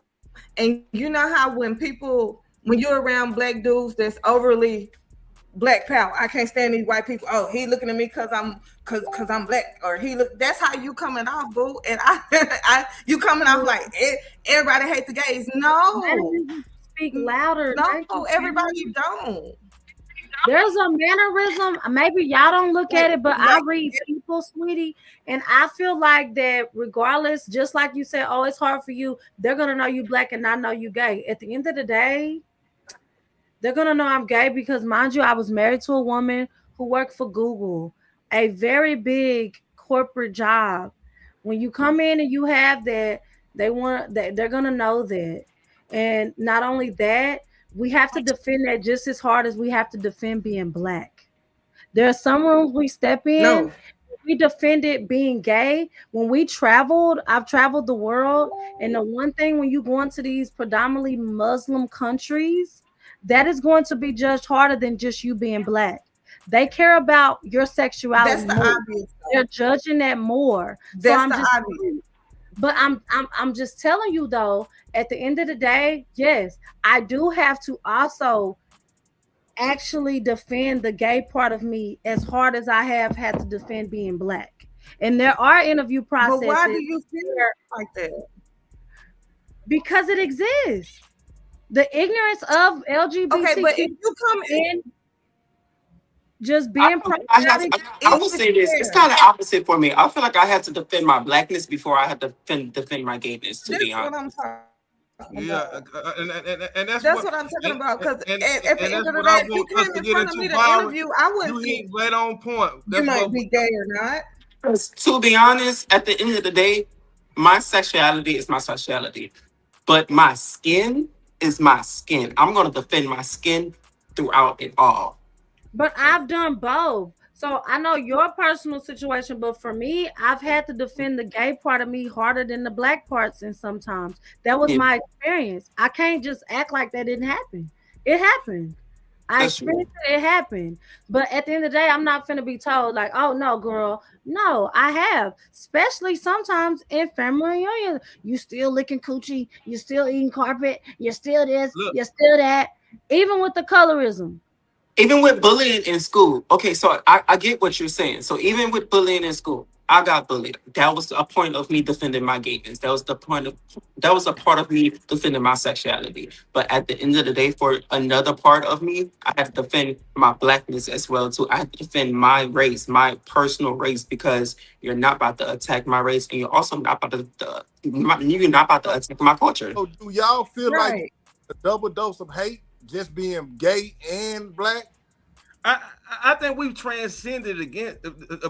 Can I play y'all somebody, man, that we admire? And because y'all know I'm on some pro-black time. Now, Lavelle, because you was making up stuff about you don't see people messing with the gay people, and you see pastors talking about gays all the time. Y'all done seen all these people bash the gays. We've But transcended. that's mainly because But most of our them point pastors is is, gay. it's more. We transcended at the just You see, pastors. he said it, not You're me, right. but you know, we're And gonna you're carry right. on. The pastors are You're gay. right. And baby, let me tell They you got some something. pastors that's really out there that's messing with some boys And or you're right about having that. double Some of the lives. videos I done seen with the pastors getting called out. My ex was a pastor. But you know what? Uh, Let me see. I want to make sure I get the name right. If me and you somewhere, just the fact if somebody a white person trying to be rude to you or something, I feel the strength just because you black. I don't care whether you gay or not. I'm gonna be like, hey, we not gonna play like that. And then the other part might come out, and then I will defend that as well. But just off the top, meeting someone and being around someone doesn't affect the way that I some feel. people are just ignorant. Right. But you don't have to come out and say, "Oh, I'm gay." That's your business. Look. Speaking of gay, I'm not the this, gay. I want to play a video for y'all. How many of y'all familiar with Marcel? Are y'all familiar with someone by the name of Marcel Dixon? Yeah. Yeah. With the fro. You know Marcel. You know who Marcel Dixon is, Byron? Yeah, my parents showed me a video of myself. All right, this is a gay black man. I want y'all to because I want y'all to understand. I'm gonna tell you my proof. This is Mr. LaJoy that we've transcended past being judgmental against gay men. This is a proud gay black man. This why he's part of the reason why I asked this question. Does your lifestyle supersede your blackness? This is a black man in a room full of Republicans talking about reparations. I want y'all to listen to him. And when he talk, I want you to tell me if you're able to tell if he's gay. And matter of fact, he don't even bring his lifestyle up because he understands his blackness is what they're going to be looking at before they look at his lifestyle. And I want y'all to listen to how he go here and advocate for reparations in front of a whole bunch of Republicans. Listen to him right quick. This is why I tell people we don't care nothing about your lifestyle. Video before. How you feel about black people? Y'all do care because after y'all see y'all right be quick. disrespecting them. Agree with that. But if you're going to say the Republican Party are the best party for Black Americans, then they need to show it. Also about races, reparations is not based on race. It's based on status. A Black person who comes here from Nigeria or Jamaica or Brazil, they're not owed a penny from America. They chose to come here. We are talking about the people who are freedmen, the descendants of people emancipated by this country. We still know those people because you are one of those people.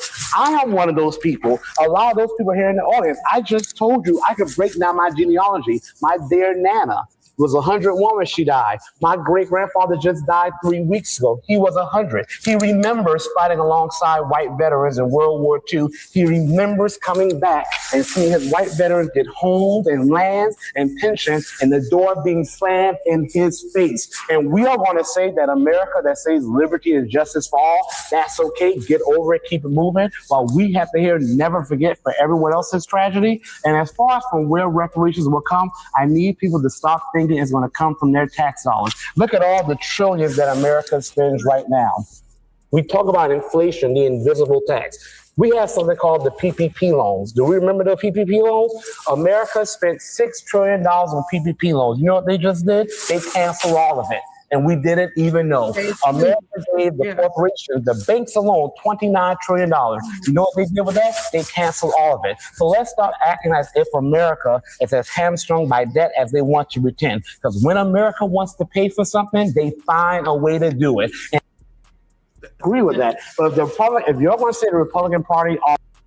That's a gay black man that went in there and stood on business for black people.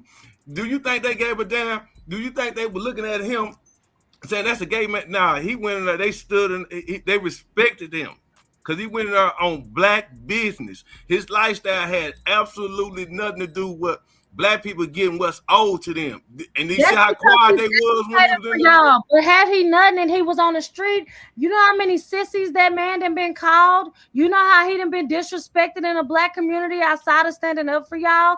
Hundreds, thousands. But guess what? The one thing that they did know when he walked in there, he was a black man. That's what they knew. He was a They black didn't man. care about his sexuality. They didn't care how he was twisting his fingers, putting so much essence in it. They didn't care about none of it. They I have a only question cared for about Byron and DeQuaylen. what's up? Do y'all know when a man is straight? Yes. Thank you. I rest my case. Where's my case to my phone? I'm gonna rest it right here beside me because I'm gonna rest my case right here because the fact that I'm saying I know when a man is gay, bi, or curious, that seems to just baffle people. But we also know when a man is straight, right? But you know when a man is straight, but I know when a man is straight, but I also know when a man is trying to explore. It's curious. That's why I said gay, straight, And that's bi. why I always say, do not use me as a lab rat. I did not come to this world to be I am not your experiment. Yeah, I'm not your experiment. And then you always have the straight women that come to you. There are a lot of women, and people need to stop overlooking that. There's a lot of women out here trying to lick some, taste some, and be on something that they ain't never experienced. And I'm not your experiment. Just like how, okay, so my best friends, when they get drunk, they get a little bit too closely. They get a little bit too gay. That's also being experienced. Don't let the liquor cause you to explore. Who you talking about? Your girlfriend? My girlfriends, yeah. Yeah. Because they definitely call. Can you tell me if this person is? We get drunk and then they get really touchy, and I'm like, let me see. Okay, so you guys say y'all can recognize when a man is bisexual, straight, or gay, or want to experiment, though, right? So I'm not part of the community, so maybe that's why I can't really tell. Just like when I'm a straight man. Look, I'm a straight man. I can tell. Look, like I told you, I got a homeboy, and me and my wife talk about this. I can't. I almost say his name. I love him to death. I know he gay. But let me give y'all an example. So, not to cut y'all off. So, I'm gonna give y'all an example of what I meant. If I can tell if a straight homeboy is trying to explore or trying to come on to me when he's overly asking me sexual questions, overly asking me questions that's dealing with what I have to deal with in the bedroom or what I'm doing behind closed doors with my partner. You're asking me these questions either because you just judging or you just want to explore. Because they want to try it. Yeah. Hey, Daddy. Who top, who bottom type stuff. Exactly. That's the same. Now, I have two straight best friends. I'm comfortable telling them my sexual life. I'm comfortable telling them everything. They're comfortable asking me questions, but they don't overdo it. Right. Because I'm gonna say this, a straight man don't want to know the details. Right, he don't want to know the details. Well, it is what it is. They're gonna keep moving. I'm gonna say this though, the women too, because and apparently the women be coming at me like, what you be doing over here with these studs and what y'all be over here doing? Why do you care, Susan? Unhand me before I get your husband. And they be like, I'm gonna go get your husband. Like, you're trying to get me, and I don't like that. I don't like being someone's toy or experiment. Right, I'm not a toy. I'm not a chew toy. You're not about to chew on me. You're not about to explore. You're not about to go to the lab and figure out anything. I'm none of that. I'm just borrowing at the end of the day. But that goes both ways. Like, that's just whoever that person is. I done went to I guess they call ballroom in Shreveport with my sister. Get ready to go home. It's raining. We're gonna spend the night. Her best friend kept trying to come on to me, and they end up getting into it because she like, I keep telling you, my sister is not gay. Like, she was trying me. Like, we drinking and shit. But I'm like, no, I'm not sleeping with you. I'm gonna sleep on the couch type shit. So that goes both ways, and I think it just depends on the person. Like. Okay, so I'm also going to say this too. Now, with the gay community, there's some people inside of our community that will overdo it with the straight people. If the straight man already told you, thank you for the compliment, but I am not attracted to men, let it go. I'll stand in their Yeah, and I inbox and Look, gotta DMs and hold all stop on, that. saying y'all. about gay people Hold are on, this. y'all. I think with the women, man, they kind of like off limits. Cause I done seen women go as straight women on some gay shit.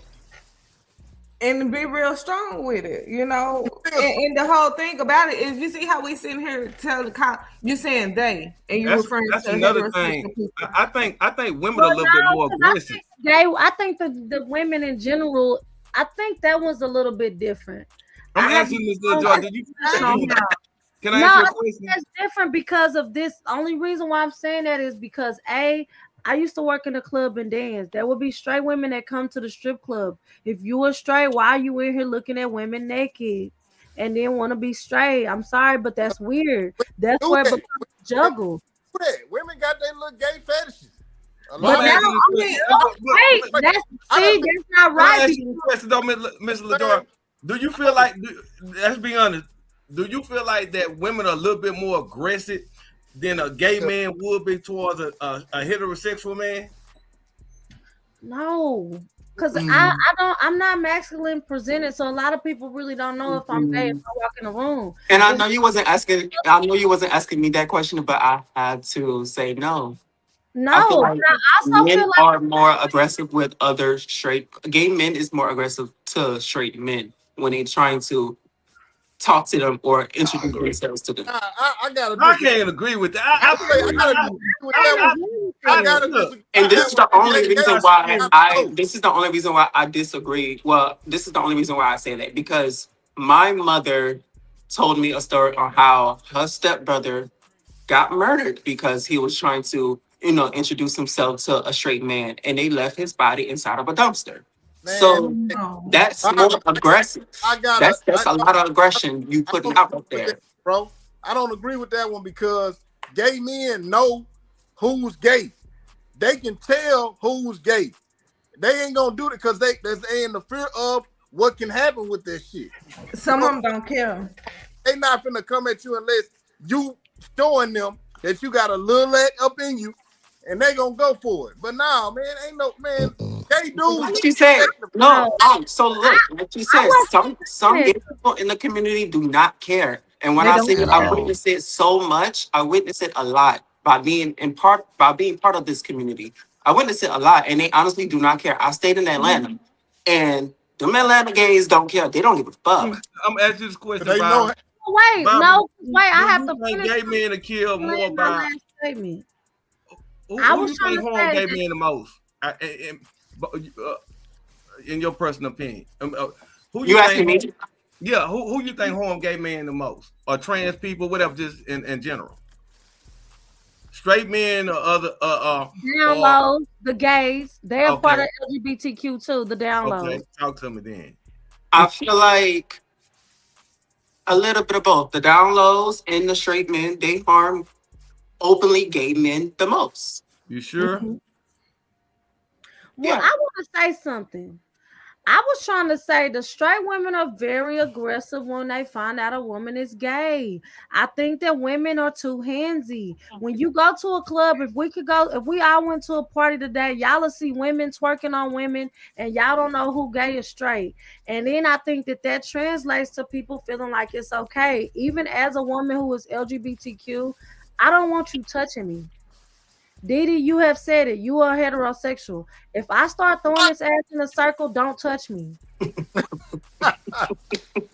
I'm real serious about that. Because now you playing it. Because now get your hands off me. Unhand me. Don't start rubbing on me, touching on me. All of that. Just keep your hands to yourself. Okay. So that here go the difference. Like when me and my homegirls go to the club, we dancing in the group because usually you know how it is now. When that don't mean we gay. Cause you might dance and you twerking, you might slap some ass here, there. That don't mean you gay. But that means keep your heterosexual hands off the There's homosexual. boundaries with You y'all. mean like There's if I know boundaries. you're gay Yes, and I don't like that. I feel like just because women know that I like women, they Yeah. automatically assume that I want their feminine hands on me or that I'm okay with it. That has always been a But dilemma for me. that's Like, that's setting boundaries within the friendship or within the That's dynamic. setting And boundaries, then right? there's some people that don't know how to set a boundary when you have a straight male friend or a female friend. Mhm. They don't know keep how to sit down and actually yourself. have that type of boundary. Keep your hands to yourself. Keep, as we learned in preschool, keep hands, feet, and all other objects to yourself. Don't First care cause episodes. or that I'm fine. Keep your hands. When you see this ass jiggling like jello, don't you touch it. Girl, I got a whole All lot right, back there. I got a Beyonce. whole lot You back there. gonna That's what I pep be saying. that Men and women. I'm just real clear on that. And then I also want to say, like, I also have been in a situation where I was at a bar and I offered to buy a woman a drink and she tried to fight me. And for me, my point. this is how I feel. I feel like just as well as when when heterosexual men see me in my stud walk into a room, they are overly aggressive to try to figure out how they can split that up or ask questions or be aggressive. I've had men that tried to holler at me, and I'm like, I'm with my lady, I got a woman, and because they see that she's a stud, the aggression begins. But Man, they're them straight. because man, those type of dudes, man, they come. That's not all the time, man. You know what I'm saying? You gonna barely. That's rare to happen. You know what I'm saying? Because Yeah. man, me don't be. Man, we not gonna. If I see you with your girl, like man, we not gonna do all this shit. Look, man, this was my life. This was my life in the DFW. It happened so much. That's why only reason why I'm on a panel talking about it. I feel like a lot of men, whether it's the liquid courage or whatever the case may be, even in the DMs, men are very territorial behind feeling like something that they want is wanting a stud. I don't know. Now I No, can agree I because I want done to had a see. couple I of them. can agree to that. Hey, Barbara, I I wanted done to had you a see couple of them. this stat right quick. Also, I was reading that too while they was talking. I read it. I can't zoom in because I don't got my glasses on. it But say Based on based on Trans trans. Murderer Monitor 2025 data released in November 2025, 27 trans people were murdered in the U.S. between October 2024 and September 2025, with a 34% of global victims identified as sex workers. While specific U.S. breakdowns of domestic violence in that exact period are limited, historical data shows that high consistent intersection of violence against trans women of color involving intimate partners and sex workers. I want you to Google something else, Dr. Google. Can you also Google Dr. Google is crazy. heterosexual sex workers are also being murdered, and it's not just a trans matter, that is something Nah, within the community. but I'm just looking at. I just That's pulled that a, up that was his because we were point. talking about people that's harming trans people. It's usually because you had one part of it right is because the sex work that they do, and a lot of times about it. Heterosexual men are not out here harming trans people or just gay people. A lot of times it's a gay man that's dealing with that's mad that they can't be free and deal with the reality of who they are. We had a popular trans woman that was killed here in Dallas. She was killed by a trick. Yeah, I remember that. You know what I'm saying? Mm-hmm. That's somebody that hate themselves. No heterosexual man say, you know what, I'm finna go out here and harm and kick a goddamn trans or a gay person in the ass. You know, we just don't I've do it. seen it. These heterosexuals are real aggressive for them studs. That's a woman. Because at the end of the day, that stud still got something between her legs that bleeds every month, that can have a baby. And she's still a biological woman at the end of the day. I wish you was there to stop it, because you should have told them to stop it and to relax their shoulders, because a lot of the men, they be like, well, she want to be a man because she got on a muscle shirt. I mean, God. Hey, I y'all. wear briefs to sleep. Do I want to be? But see, when you talk about stuff like that, like I be with my sister all the time. They respect the G because she a G or whatever, but like usually it's some type of drugs involved. Them men be on drugs, they be on alcohol, you know. But we talking about like everyday normal folks. most of the time, I've never seen a man get aggressive with my sister. Never. And we go out. I go to the clubs. I like going to clubs with her best because we ball at them balls at the ballroom. Shit, we And have most so of much the time, fun. this is my personal experience. I got a stud homegirl. I ain't gonna say her name. And most of the men that I know that studs hang out with guys, they overprotected about them. That's just my personal experience. Yeah. You know what I'm saying? We've been overprotected about them because they cool. And we know we know how they are as a people, and we know people will try to harm them. It's never been a situation.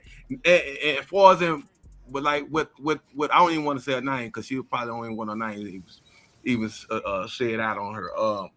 It's always been a cool. Ashley. We treat her like one of the guys. You can say her name. Well, you know what, LaJoy, I hate you being around those type of people that were mean to you and talk to you the way they did, because it do seem like you have some issues with people bothering you because you choose whatever you choose, and I hate that for you. I hope you get better. LaJoy, you got to be fair too. Look at the environment that you in, the goddamn strip club. That's wait, hold on. I gotta go to the restroom, but like. My experience was not just the strip club, sir. I'm way more than just a dancer. I'm just saying what you talking about with the men that's aggressive. Amount of drama in the strip club. I'm talking about regular shit. That there are men who are intimidated by studs. It exists. I'm not saying this was a perfect attendance situation, that this happened every time we stepped out, but I will say that there was a lot of times that we have to talk about. I've been doing this a long time.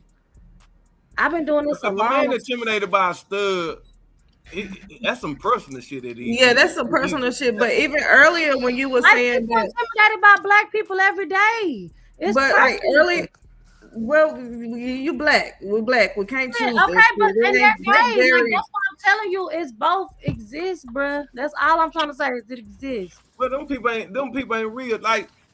They're not comfortable. You're like AI. Okay. They're not. And before we get up out of her, I ain't gonna let you get away like you didn't see that stat I showed you what the CDC said about black men and their kids too. I ain't gonna let because you I ain't gonna let you act like you didn't see that stat either. Before we get up out of her, look. I want everybody to give us some takeaways because we're gonna get ready to go into the sports section. I like to thank Quaylen. I like to thank Dee. I like to thank Miss LaJoy. I like to thank Byron. I think we had a productive conversation tonight. It was fun. But I want everyone to give a takeaway, what we can learn from this, what y'all want the people to take away from this, and how can we build on from this conversation that we had tonight. But like at the end of the day, man, what matters more? Identity, community, or humanity? Us, black people. Us black people. Yeah. I would say remove the labels and just support each other, and everybody needs to come together, especially where we are right now in the world. Yeah, I can agree with what he just said. Just be yourself. Just be transparent, be authentic, be outspoken, be yourself. Be yourself as much as you can. At the end of the day, can nobody change the fact that who you are? Okay. Right. And hold people accountable. Yes, and hold people accountable. Let them know, hey, you did this, you did that. I'm not cool with that. Yeah. Okay. What's up, man? Hey, tomorrow, LaJoy, you gonna be at the Improv, right? Yes, so I have an announcement to make to you people. Come on. I want to say first and foremost, I enjoyed tonight. I loved it. I love a good debate because, child, I'm so strong for my LGBTQ people. I personally don't see myself being monogamous with a woman as far as spending the rest of my life with them. But I will say it's been a hell of a journey. And also being a part of the polygamy lifestyle, I do want to say I appreciate and love us all. As a black woman, I love who I am.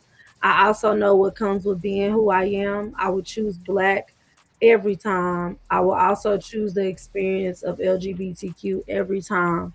And that I love it. So just being humane, man. We all going through it. We all struggling. We all have to fill up our tanks with these high gas prices and these high groceries. And We let's all not have a story. stop trying to find someone who we feel like should change their lives. We can't change anyone. Our children, we just can't. We can't. You know, allow people to be who they are and just find something in them that you love and respect and accept, because you might not accept all of it, but accept it. Um, it's just like white people that hate black people so much and then they have black grandkids. So you can hate black people, and I've seen it. My dad hate gays and then he had a gay daughter, and look, he had to defend that gay daughter later on, and I think it was so beautiful to see. Um, but anyway, long story short, yes, I will be at Improv tomorrow at 7 p.m. Central. Y'all, stand up comedy. I also have a show May the 24th. This is Memorial Day weekend. That's Sunday in Addison. Please be there. I have tickets on hand. I have a link. The last thing is my daughter is in cheer and we are looking for sponsors. Sponsorships are something that throughout this whole year with her cheering for a high school, y'all will have banners. They will throw out things to the crowd. So whatever business or anything you want to promote, you sponsor my daughter's cheer. You are that sponsor. You will be on t-shirts, banners, and all of her travels.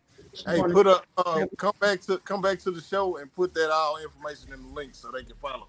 Yes, I will. So All thank right. y'all so much. And any way I can support everybody on this panel, Dee, thank you for a good debate. I like you. I respect you. I love you as a black woman first. And same to Quaylen. I'm sorry for saying you holding your S's, but I will say I, I would know I didn't catch that.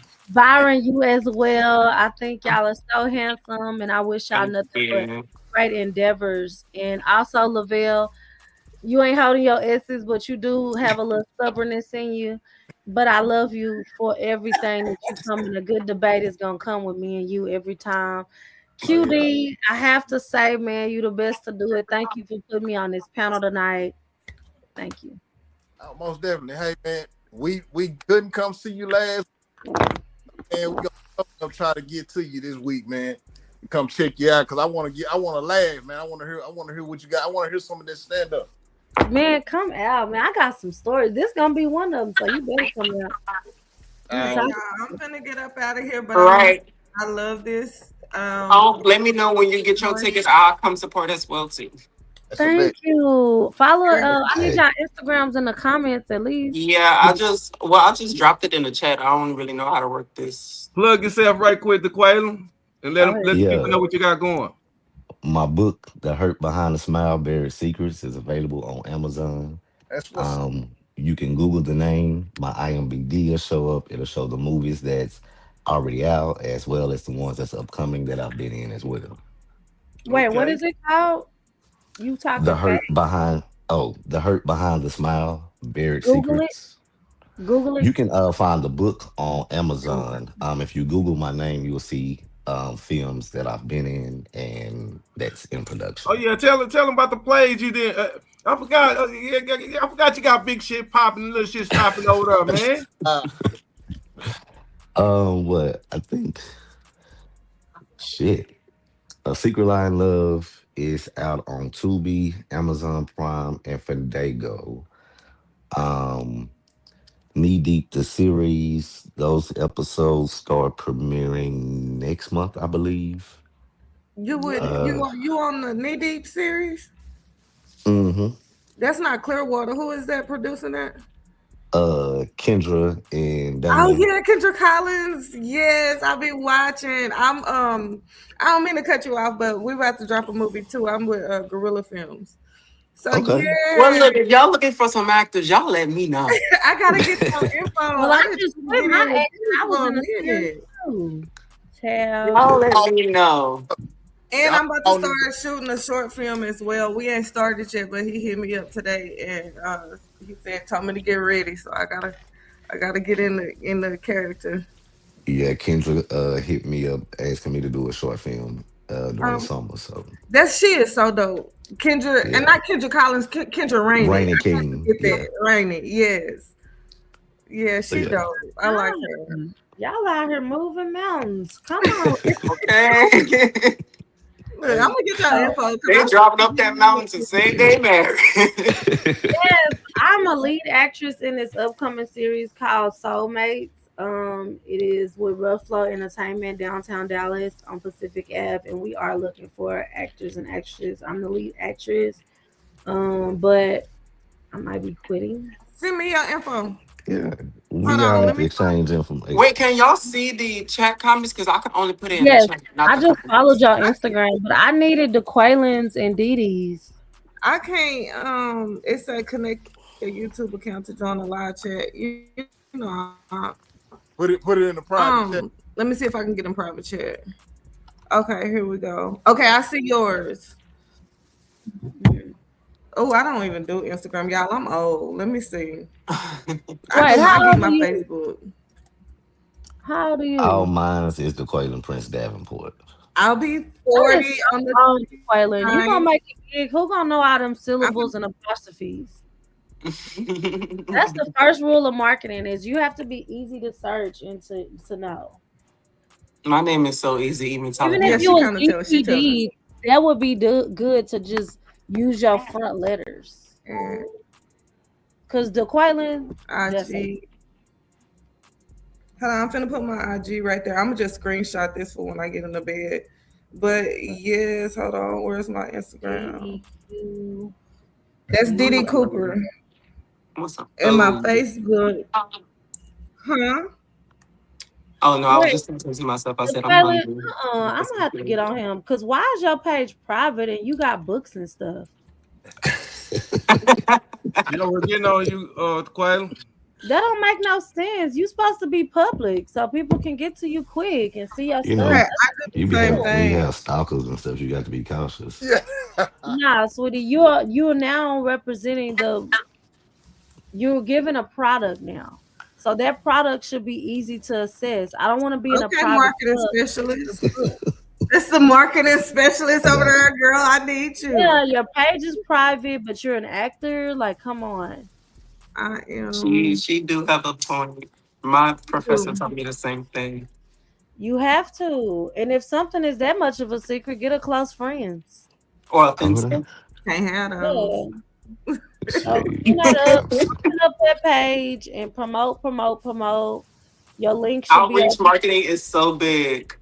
Yes, you Okay, trying to I be Social just big. media followed marketing you. The too. problem is DeQuaylen thinking small. I'm thinking big. When I heard DeQuaylen, I'm like DeQuaylen. But I don't want to I have to just type all them syllables. and who is it? Hey, y'all got all y'all information. Y'all hook up, We man. finna go. We not look. We not finna hold y'all, man, because I know y'all got to get in the bed. You know what I'm saying? But look, Man, I want to see y'all Yes, dance I have work in the again. morning.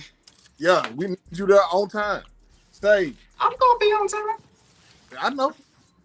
Hey, No, I don't play that. Y'all have a good night. we Y'all appreciate have a y'all good night. tomorrow. Y'all go check out LaJoy, man. She gonna be at the Improv in Arlington. Y'all go check her out, man. Give me something to do, a reason to come to Dallas. Y'all be easy. God, I'm you ain't gone. Yes. disappointed, man. But hey, man, we appreciate y'all for coming on, man. Anytime y'all need to come back on, man, just hit us up. We Yeah, got and whenever, hey, the Quaylen, whenever you promoting the show you've been about to do or whatever you got going, come on the show. Say, Ken Folk, I need to get on the show. I want to do a promo or whatever. You know, my platform is open to you. I hit I you got at the you. last minute. Hey, as soon as you got off of work, you hit me back. Say, I'm with it. So, man, I I don't appreciate you worry. coming on and doing the show. And the yeah. same thing, you know, whatever you need the platform, let me know.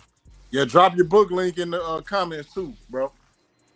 Yeah, drop the link. Byron, what you working on? You said you working on something. You got a job though. Yeah, I am. I do work full time, but I'm also a model. So I have LA Fashion Week coming up, and I have New York Fashion Week that I still have to train for. But other than that, I did create my own little AI project.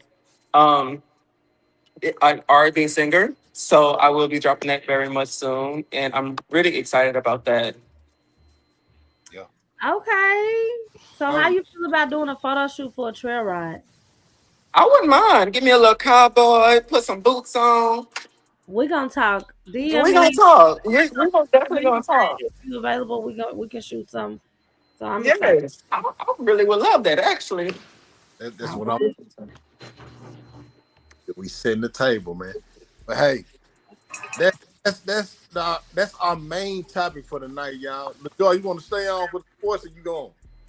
Yeah, what y'all finna talk about? Y'all talking about football, basketball, or just all sports? What y'all on? Tennis? We on the sports guru. Sports man, get on. G1. What you had with it? But what y'all know about that pickleball? Y'all know about pickleball? Man, knowing him, he probably know. What's up with it, G1? Microphone check 212 coming through. You dig?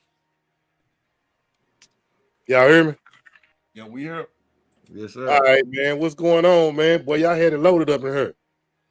Yeah, man. This is probably one of the best shows I enjoyed tonight, man. I love a full panel. I love different minds, bringing something to the table. It makes the show interesting. Yeah, that's what you got to do, man. Stay consistent and make it interesting. You dig? You know what I'm saying? Have something different for the people to, get involved. I just appreciate Mr. LaJoy coming back this week so we can finish off what we had finish what we had left off at, should I say. Mm-hmm. Yeah, man, she got the show jumping up in there. I hear y'all. You know what I'm saying? She a debate. She damn, I'm tongue tied. Debate queen. Yeah, we will get in the paint. Yeah, but do. I like it. I keep a man tongue tied, so checkmate.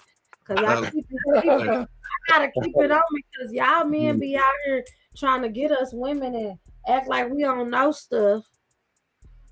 Man, nah, you know stuff. That's why I wanted you to come back. You know what, man? LaJoy would be the perfect candidate for our situation. What we're trying to do, man. We're trying to find a date for LaJoy. We'll let her, record LaJoy going on these different dates, man. For our, when we're gonna do the frequent new restaurants.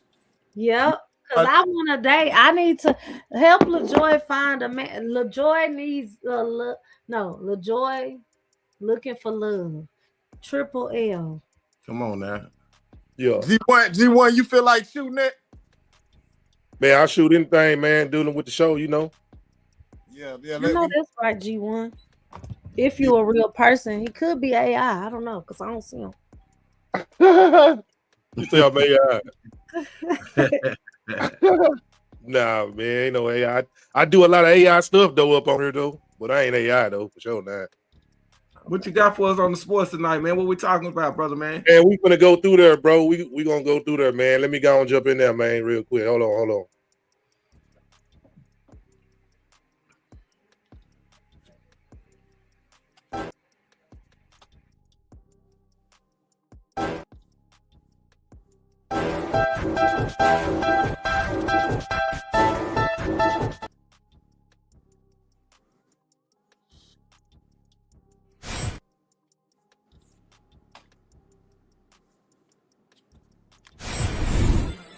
The Lounge, DFW Sports.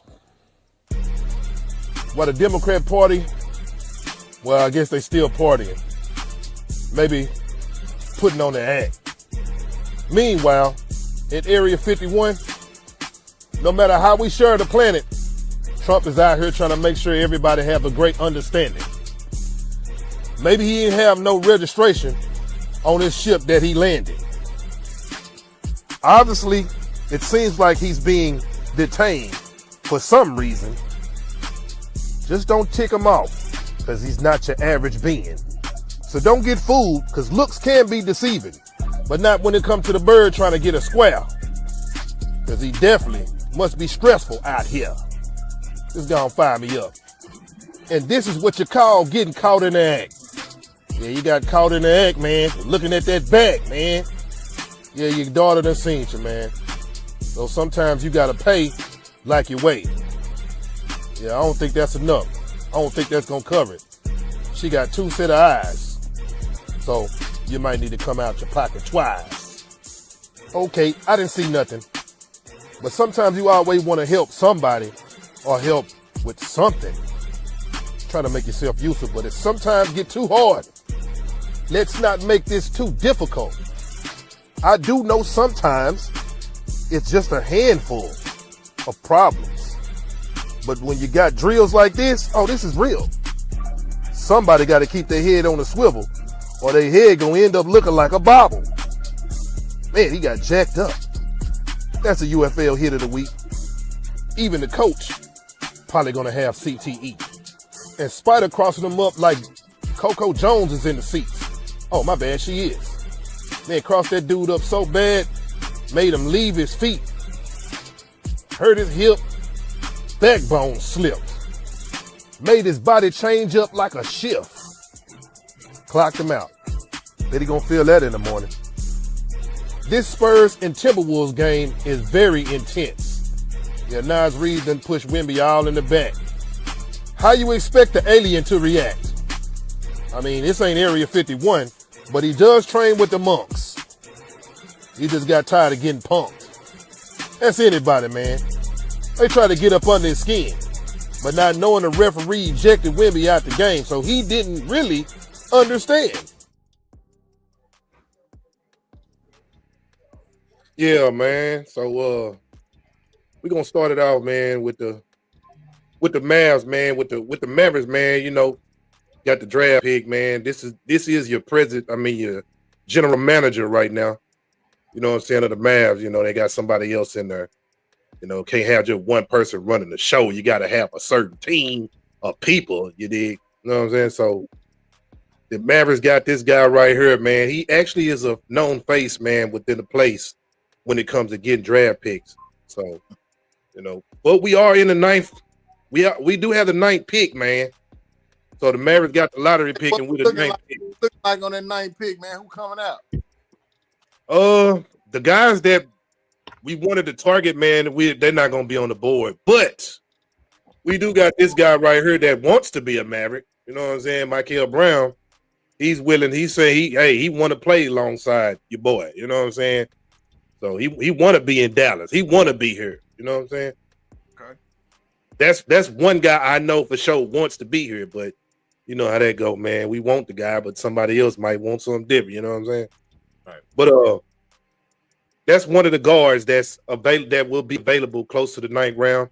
Here's another guard that will be available close to the ninth round. He's kind of like a two-way player. You know, he kind of reminds you of Max Christie a little bit. He's similarity a little bit to that. You know, he got better dribbling skills. Let me say that. He better than Max Christie on the dribbling. You know what I'm saying? Type of shit the Mavericks be wanting though. We got a lot of guards, bro. You know what I'm saying? Yeah. So we basically need a big man over there. It would be nice. It would be nice to have a consistent big man, should I say, a guy that don't be hurt all the time. You know what I'm saying?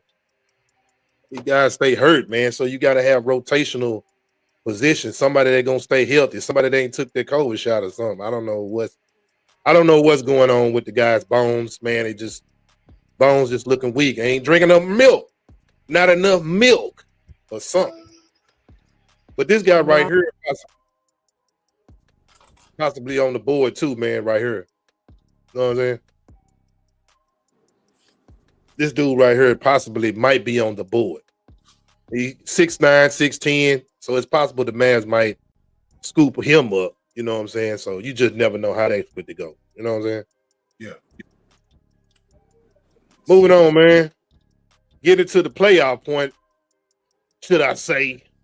What's going on in these playoffs, man? What we looking like over there? Let's talk about it. Let's talk about it. Remember what I said weeks ago about this East. New York look like they gonna do their thing, man. You know what I'm saying? Like I said, New York had the spice. They over there doing their thing. Look like my prediction is gonna be right on the East side, man. On the West, I'm still saying that OKC at the end, man. You know what I'm saying? I wanted the Lakers to mash it out, man. But at the end of the day, man, I know at the end of it, it's gonna be. I said OKC at the end of all this. I said that the Lakers would make it to the second round, which they did. OKC gonna knock them out. I wanted the Lakers to do it because I like the Lakers storyline, but they ain't got enough gas for OKC, man. Well, right now the Lakers is playing right now at this moment. The Lakers trying to, they losing by 2 points right now, but the Lakers at the free throw line. It's in the third quarter, 3 minutes. So the Lakers trying not to get the broomstick, man. They trying not to get swept. They trying not to get swept. Well, you see New York down here, and that boy pull out the broomstick, man. It's only one game on tomorrow, and that's the Spurs in Minnesota, man. Ridiculous. Yeah. New York wasn't playing. But your boy Spider, he pulled through. 39 second half points. You have tied the all-time playoff record for points in a half. What was the message to yourself at halftime? Well, I apologize to the group. Like, I set the tone in Game 3, getting downhill in transition, and I don't think I did that one time in the first half. And for me, that's the catalyst. And it's not just always the score, right? Like, I was able to get into the paint and score, but trying to just at least create confusion. Trying to find ways to set the tone on early in the offense. And I didn't do that in the first half. So I came in and told my guys, it's on me. And I tried to make a statement in the second half. Man, how old is that nigga, man? That nigga like he about down to 40, man. Donovan Mitchell? Nah, he ain't 40 though. How old is he, man? Donovan Mitchell might be scraping past 30 something. You know what I'm saying? He might be scraping in his 30s, early 30s. Down there 40 around that mother. He's down there ready to retire with LeBron around this. He ain't been in the league that long, but he been with. That nigga better not do that second 30 like he did that first one, man. Yeah, man. That's the one that dating Coco Jones, man. You know what I'm saying? Oh yeah. Oh yeah. Yeah. See, he look different on that post, on that real live 4K video he doing. That nigga look like he in his late 30s, early 40s around this bitch. Shit, that's after a 40-point game, probably tied. Damn, man. They had no sleep, man. Get no sleep, none of that, man. Yeah, but Cleveland pulled it off tonight, man. They tied the series up just like I felt like it would be a 6-game series. Who you think gonna take it? Yeah. I mean, I want Cleveland to win, man. Even though Detroit is a young team, I think experience should take over because this man, the bearded wonder, took over. You know what I'm saying? The bearded wonder started coming along. I guess he heard me talking smack because he was. I said he was the weakest link on the court a couple of weeks ago. By last week, he was the weakest link. I said Cleveland was gonna win that series. New York gonna knock them out, bro. New York got too much firepower for the boys, man. So the New York Knicks gonna end up being in the final, huh? Well, the Knicks did win the regular season tournament. If y'all didn't know that part, they did win. James been stealing money like a mug, ain't it, man? Who that? James Harden. He been stealing money, man. Yeah, he been he been getting that bread, man. He been pocketing that chain. He got Houston for the Earth. He been getting around. He been moving around, getting that pocketbook right. But he moved up in steals. He number 7 in steals, man. LeBron is say total steals. LeBron James. I can't believe that. I'm looking at the all-time playoffs, man. LeBron number 1, the most playoffs. Steals. That's crazy. I mean, I would have never thought that. Man, in New York, bro, that's gonna be some wild ass shit. Them New York niggas them niggas. I know they over there going crazy, man. Man, I get tired of my partner every night. Talking smack every night. Yeah, man. You will come to New York, man, because it's gonna be New Year's out here every day. All this kind of mess. Yeah, New York, man. Stephen A. All them boys gonna be talking shit. Cam, all them all them sports analysts. They from over there. You know what I'm saying? Yeah, they is so much shit. talking big cash stuff. You know what I'm saying? But yeah, we looking for that to be a series, man. I'm gonna say right now, it's tied up, man. LA and OKC tied up. They might give them a gentleman sweep. LA might win one game. Yeah, they'll give them one because of LeBron. Because LeBron won. Yeah, they'll probably give them one game just because they don't want it to look too ugly for him. Yeah, because his exit is next year. Well, it looks like the Spurs going to be the only game on TV tomorrow, y'all. Spurs in Minnesota, so I will be covering that game tomorrow. Yeah. Moving on, man.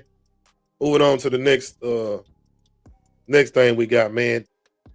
Well, they say OKZ is probably one of the... We officially have the zestiest team in the NBA.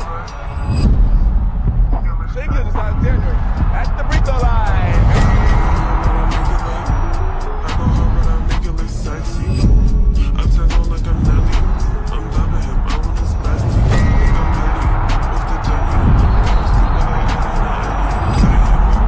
OKC now got the best team coming in the game.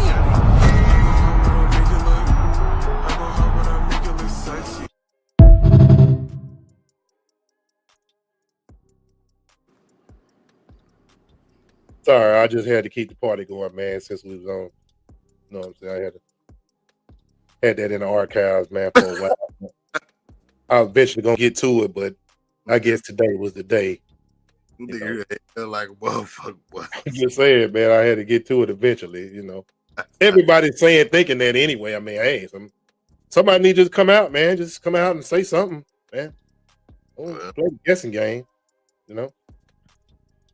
It ain't like nobody gonna hate your wins, take your wins away. You know what I'm saying? Right. But moving on, man. This right here is very, very interesting to know, man. I've said this previously before this even happened, and looked like it's happening. NIL coming to youth sports. Getting younger and younger, and they're getting more and more opportunities. I personally know an 8th grader who's making $60,000 a month, right? An 8th grader.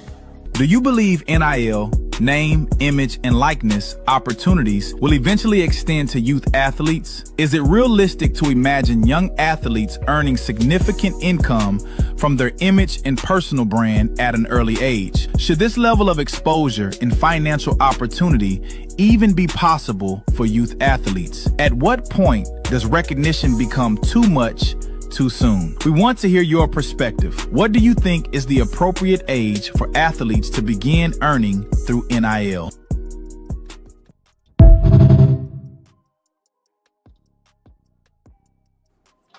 Man, that shit needs to stay in college, bro. They finna take me. I knew it, man. I knew eventually the kids, they not let me say this, man. Maybe endorsement deals, man. Maybe an endorsement deal, like something of sort. You know what I'm saying? Man, don't you know how much pressure they gonna put on them kids, man, if they do that? Mm. I don't understand, man. A lot of people, a lot of parents, man, they not financially there. You know what I'm saying? You seeing that your kid can get a check, man, you know, you gonna push them harder. Man, you know the parents gonna be on their ass. You know what I'm saying? Man, you see parents out there thinking their kids pros already, man. You'd be surprised. Yeah. They gonna take advantage of that shit, bro. Them kids don't need to get no NIL check, bro. Like that shit. Nah, man. Wait till they get to college. I don't even think that it should be happening in high school, man. I think that let's get them to the next level, man. You shit, motherfucker. The dropout rate will be, man. Like, come on, man. Ain't nobody gonna be Keep that shit in college. You know what I'm saying? And high school don't even need it, bro. You know, it's just that's gonna mess up everything, bro. Like it ain't gonna be, the game ain't gonna be the same, bro. It's gonna be too much bullshit, too many antics. You know, it's gonna take the integrity out of the game. And it ain't gonna be fun no more, bro.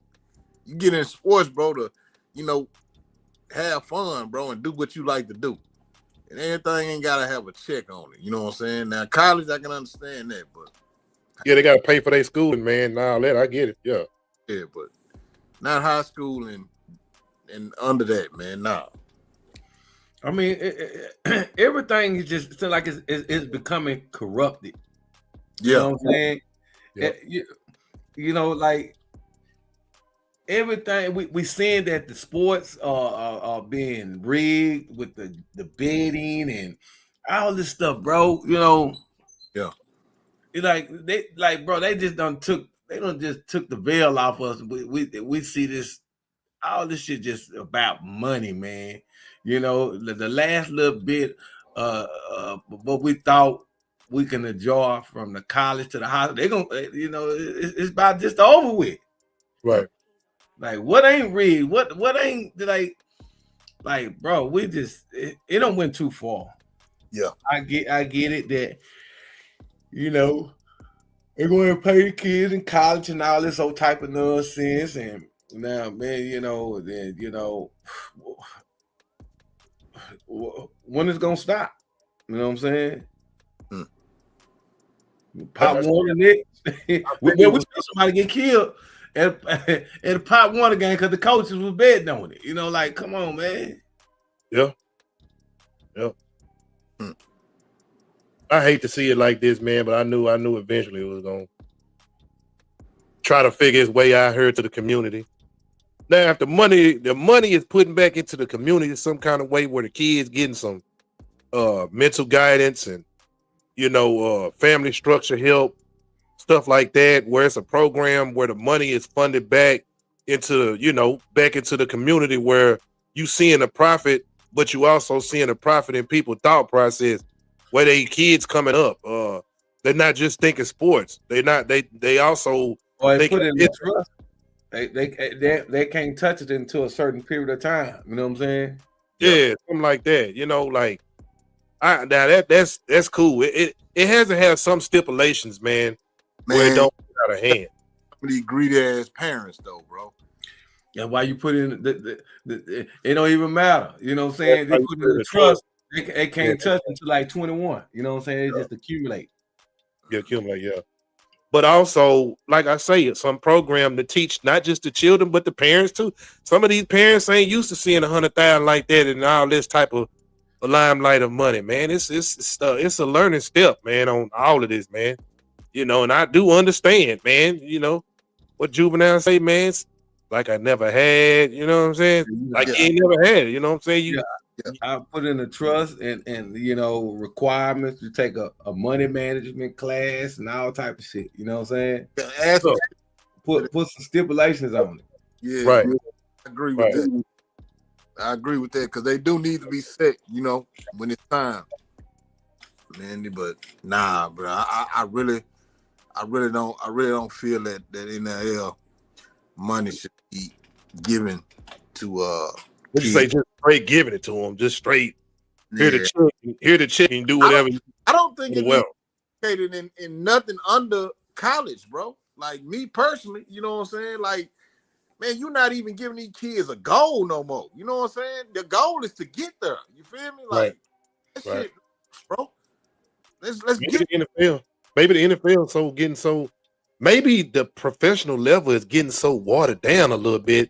People just trying to get in and get out quick as they possibly can. Some people make more money than they make it in the NFL. Do you know there's players that don't even want to have to go to college? Let's go to the NFL level now. They're making more money than some of the players that's on the bench. You know what I'm saying? Angel Reese told us, man, she was making more money in college than she was in the pros. It's since she is in the pros. Well, you know, WNBA, they just don't pay the girls. I don't know why they don't pay the girls. I don't see how that's going on. They don't want to pay the girls, man. I don't get that. It got the money. Are we supporting the NBA? Bro, what happened to the white girl, man, that they said was gonna be this phenomenon, man? I don't even hear her name no more. Man, I'm gonna tell you something about that WNBA, bro. Women be talking all that shit about us and our sports, bro, but they don't support their own. You know, they don't. Support your We're own. talking about women supporting women, but y'all ain't supporting the goddamn WNBA. Women, all that shit they be talking. You know what I'm saying? They should go support. Like it should be full, just like the men's sports. You know what I'm saying? It should be packed, motherfucker. Ain't none of them big millionaires there where they can go out there and look cute and and maybe catch him something. You know what I'm saying? It's not. The difference is it's not pushed in the forefront just as well as the men when it comes to just media and analyzing it. You know what I'm saying? It's not put. It doesn't have its own sector where it's just pushed. Where it's just you ain't got no choice but to see this because this is viewed on this and this day, and you know what I'm saying? It's not like that type of structure. And if they don't get a hold to it and do it like that, it ain't gonna never blossom like that, man. It's gonna just get all girls playing basketball, how cute type of shit. You know what I'm saying? It's just gonna be always that. I ain't watched the WNBA game yet. I don't even play that shit on 2K. On 2K. I ain't never seen it played on 2K.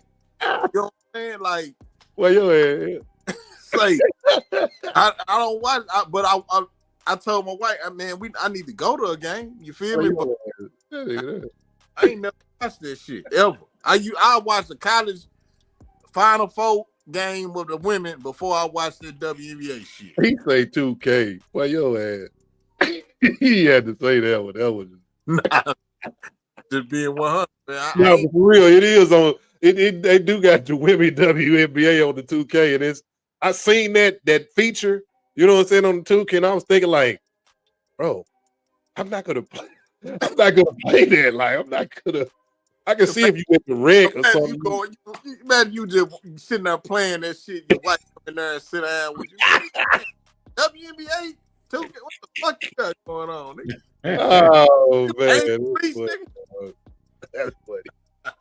That's hilarious, man. I mean, somebody is doing it, bro. So somebody playing that bug for real, man. They knew to put that bitch on 2K. They knew it wasn't gonna say anybody else. Hey, but there's some women, there's some girls out there that play 2K though, bro. Yeah. There's some women out there that can ball, man, on 2K. Don't get it twisted. Some of them cold. You know what I'm saying? They might want to play with Angel Reese or something. They might want to play with Paige. Like, let's go to the rig. I'm playing with Paige tonight. Crossing your ass up. I wonder if women can play the men on that motherfucker. I think when you play like maybe at the rec or like the park, you know, the park mode where you can play park mode. I ain't never played that shit.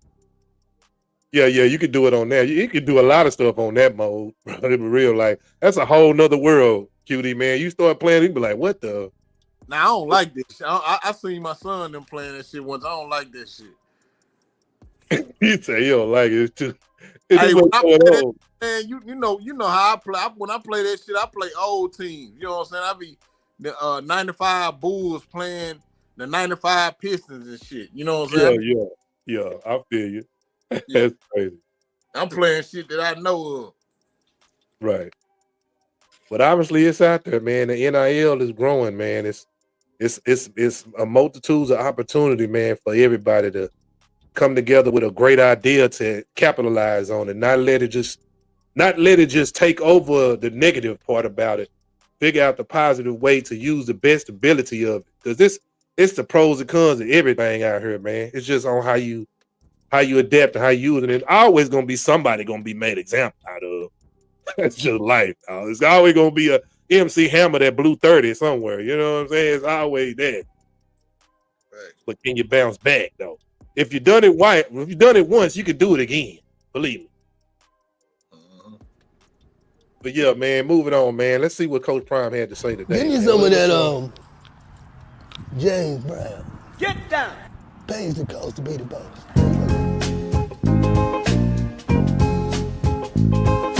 Paid the cost to be the boss. I didn't know they were gonna play. I didn't know they were gonna play that still anyway. Oh shit, he back. Yeah, man, he back out there telling the jokes, man, talking to the folks, man. You know how it go, man. Did it in the video? Have you met Prime for real in real life yet? I have not seen him do an interview with Prime yet, man. That's a good question, man. I see the other dude, Lou. I seen Lou meet with Prime, but I haven't seen him, man. I don't know what's up with that. Maybe Prime should have been on gave that man an interview by now, man. Prime be kind of getting He be like, man, I don't hold my hands like that. I don't talk like that. He don't want to accept some of this stuff, man, that they be doing, man. You know what I'm saying? But this dude right here got primed to the T with the voice and everything. You know what I'm saying? Yeah, Hey, but it's a little dude, man, that act like Charleston White, man. That nigga, they're funny in the motherfucker. He funny in the motherfucker. I forgot. Charleston kept it real and pulled up on him, man. You know what I'm saying? They just did a show together. He say, man, if your eyes get straight, you you going back broke. Oh man, that's crazy, boy. You say, your eyes get straight, you going back broke, man. That's hilarious. Hey man, check this out, QD. Did you know about this? Of course, easy work for Devin. So I'm saying this. You don't see it? I think You don't see it. I think that's a competitive fight for both of them. How? Dev's style, Dev's temperament, Shakur's style, Shakur's temperament. But help me understand. Listen, that's an easier fight than Lomachenko. I don't know about that. Is it peace or is it still up? Because y'all around the same weight class. It's always up. You in boxing, we're in around the same division. That's never changed. If you go look at the sparring with him and Dev was walking him down. What that though? But I'm saying, have you seen? Did you see? Was Dev walking him down? I didn't watch that. I seen clips. I ain't seen the whole thing. He's on the list. Yeah, I didn't know. What the listen He's to on me. the list. Listen What do you to me. think? Hear what I'm Listen. saying. When I'm watching both of them, it's like it be up, where it's like it's active. The funk is active, and then it get quiet. I'm like, it's quiet right now. No, when you put Shakur Stevenson's name on the list, ain't nobody else put him on the list. So it's still a list. What do you think happened to the list? We just knocked off Brian Norman, who was on the list. So what do you think happened to the list? That's why I gotta ask these questions. It's The list stands, and that means you motherfuckers can't run from it. Hold your hands up, put your hands up, freeze. Shakur, if Dre come and tell you what to do, just think about it. I told him. I thought they was pushing peace, man. It's up. That's why I gotta ask these questions though. We've always asked and talked about the biggest and the best fights happen with the best fighters. Right. Both of the guys quest to the Mount Rushmore of boxing because they both have a path to get there. Shakur is trying to be the best, one of the best ever. Devin is trying to be one of the best ever. And in that pursuit, you have an opportunity to really show how great you are.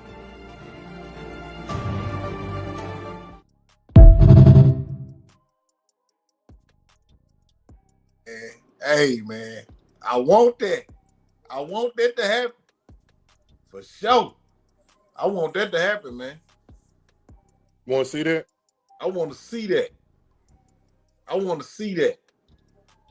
That's a, man. Hey, man. That'll be a good ass fight. That's going to fill them seats up. For sure. It's a lot of hype behind both of them.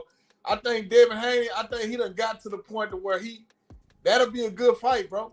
That'll be a good ass fight. For sure. Yeah. I mean, it's a fight nobody really been kind of, talking about as much, but hey, why not? Why not put it out there? I was thinking about the hype behind. I was trying to think, does Haney have the hype behind him that will sell that fight though? You know what I'm saying? Like, would you say that David on the level of Bill Stevens?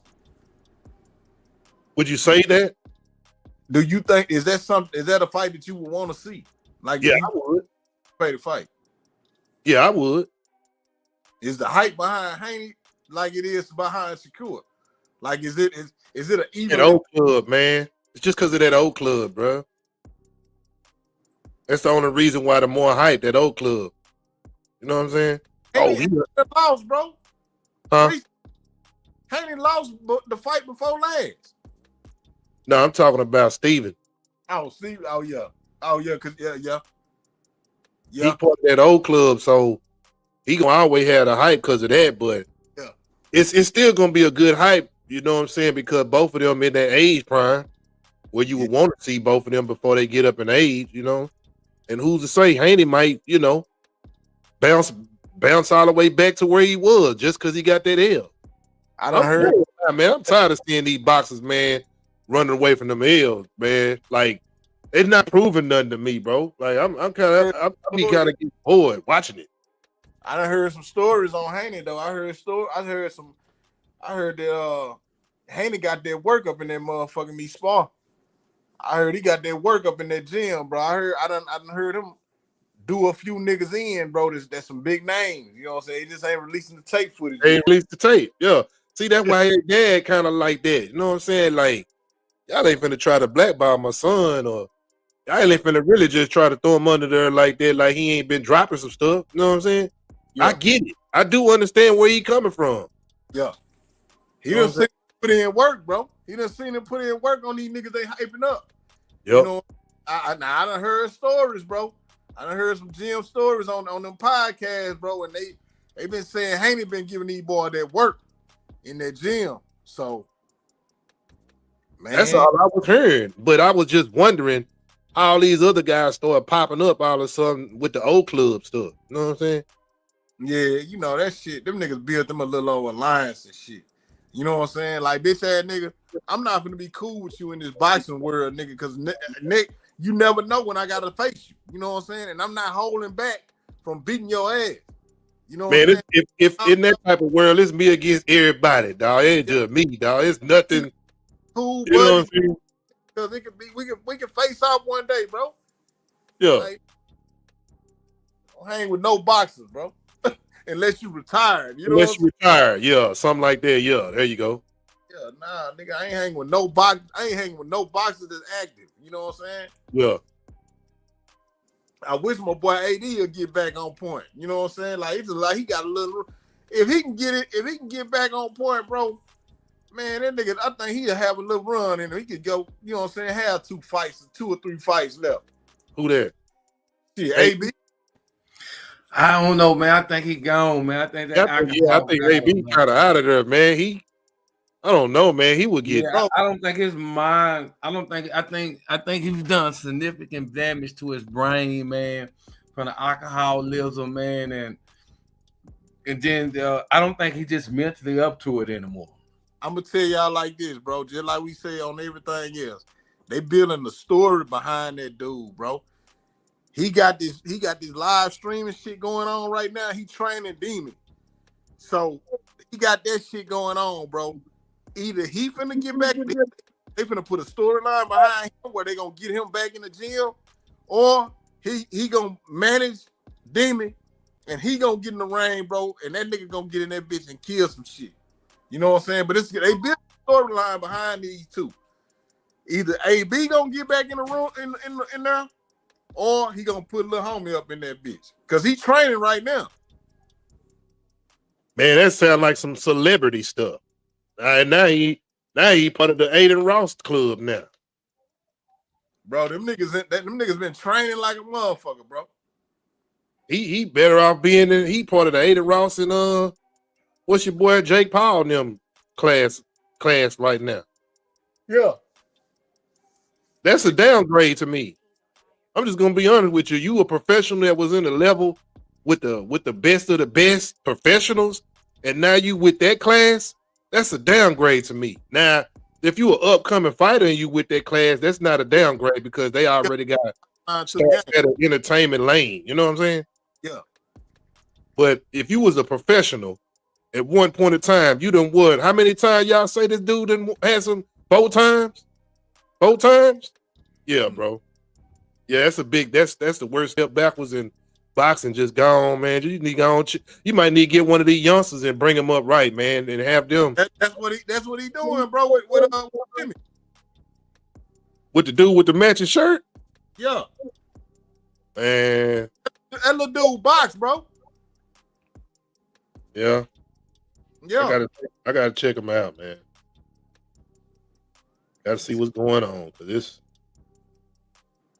it's a lot of WWF stuff going on, man. It's a lot of role playing going on, man. I'm trying to figure out who the real ones are. What's the real ones out here, man? Man, say. But that Haney and Shakur, Let Haney get some more fights up. I want to see that Shakur and Haney thing go down. I really want to see that. Yeah. That's the end of the sports, brothers.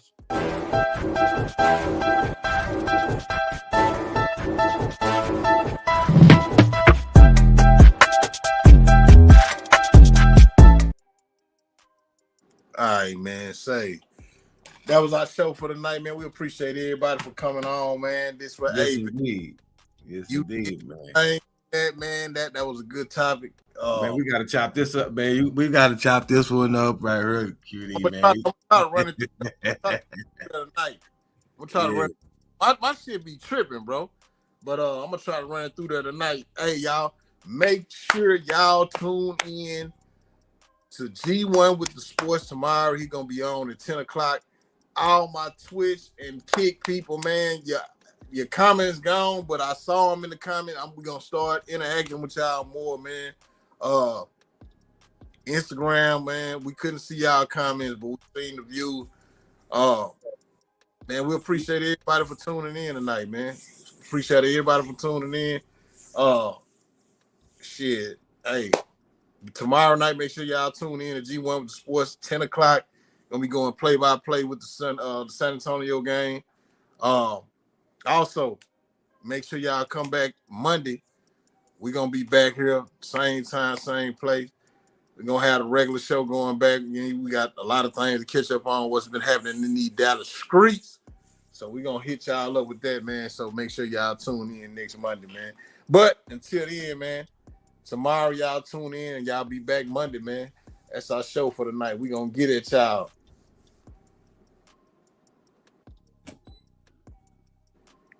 Out of here. We out of here.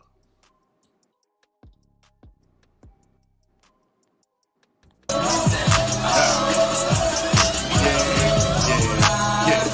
time is it? A good time. What time is it? A great time. What time is it? It's start time. What time is it? It's show time. What time is it? It's my time. What time is it? It's your time. What time is it? It's our time. What time is it? It's show time. With the fashion, the main attraction, the minute we step out the door. You dig? Talking the ride, we ready to slide on any nigga wanna go. You dig? Whatever's the place, whatever's the stage, we keep the people on again. Forever so solid, surrounded with talent already, we running the show for real. It's the function, jumping. Yeah, we doing something, not standing around looking at each other doing nothing. It's about that time, cause I ain't wasting mine. Any millisecond on the clock, I'ma maximize. Maxed out seats, a hole in the wall and all. Regardless of the situation, the play is the ball. Knock the roof off the stadium. Performing so live, stars in the universe, having a good time. Element of surprise, or through electronic device. Got you feeling the vibe, now you're moving from side to side. If they stuck and they high, don't worry, pay them no mind. Long as they ain't tripping, we ain't got reason to slide. That's a no-go, under the film like a low-low. Losing regulation, got them hating on the low-low. You can hit the dough, bro. You ain't gotta go home, but you got to get the hell up out of here. It's about the show. What time is it? A good time. What time is it? A great time. What time is it? It's our time. What time is it? It's show time. What time is it? It's my time. What time is it? It's your time. What time is it? It's our time. What time is it? It's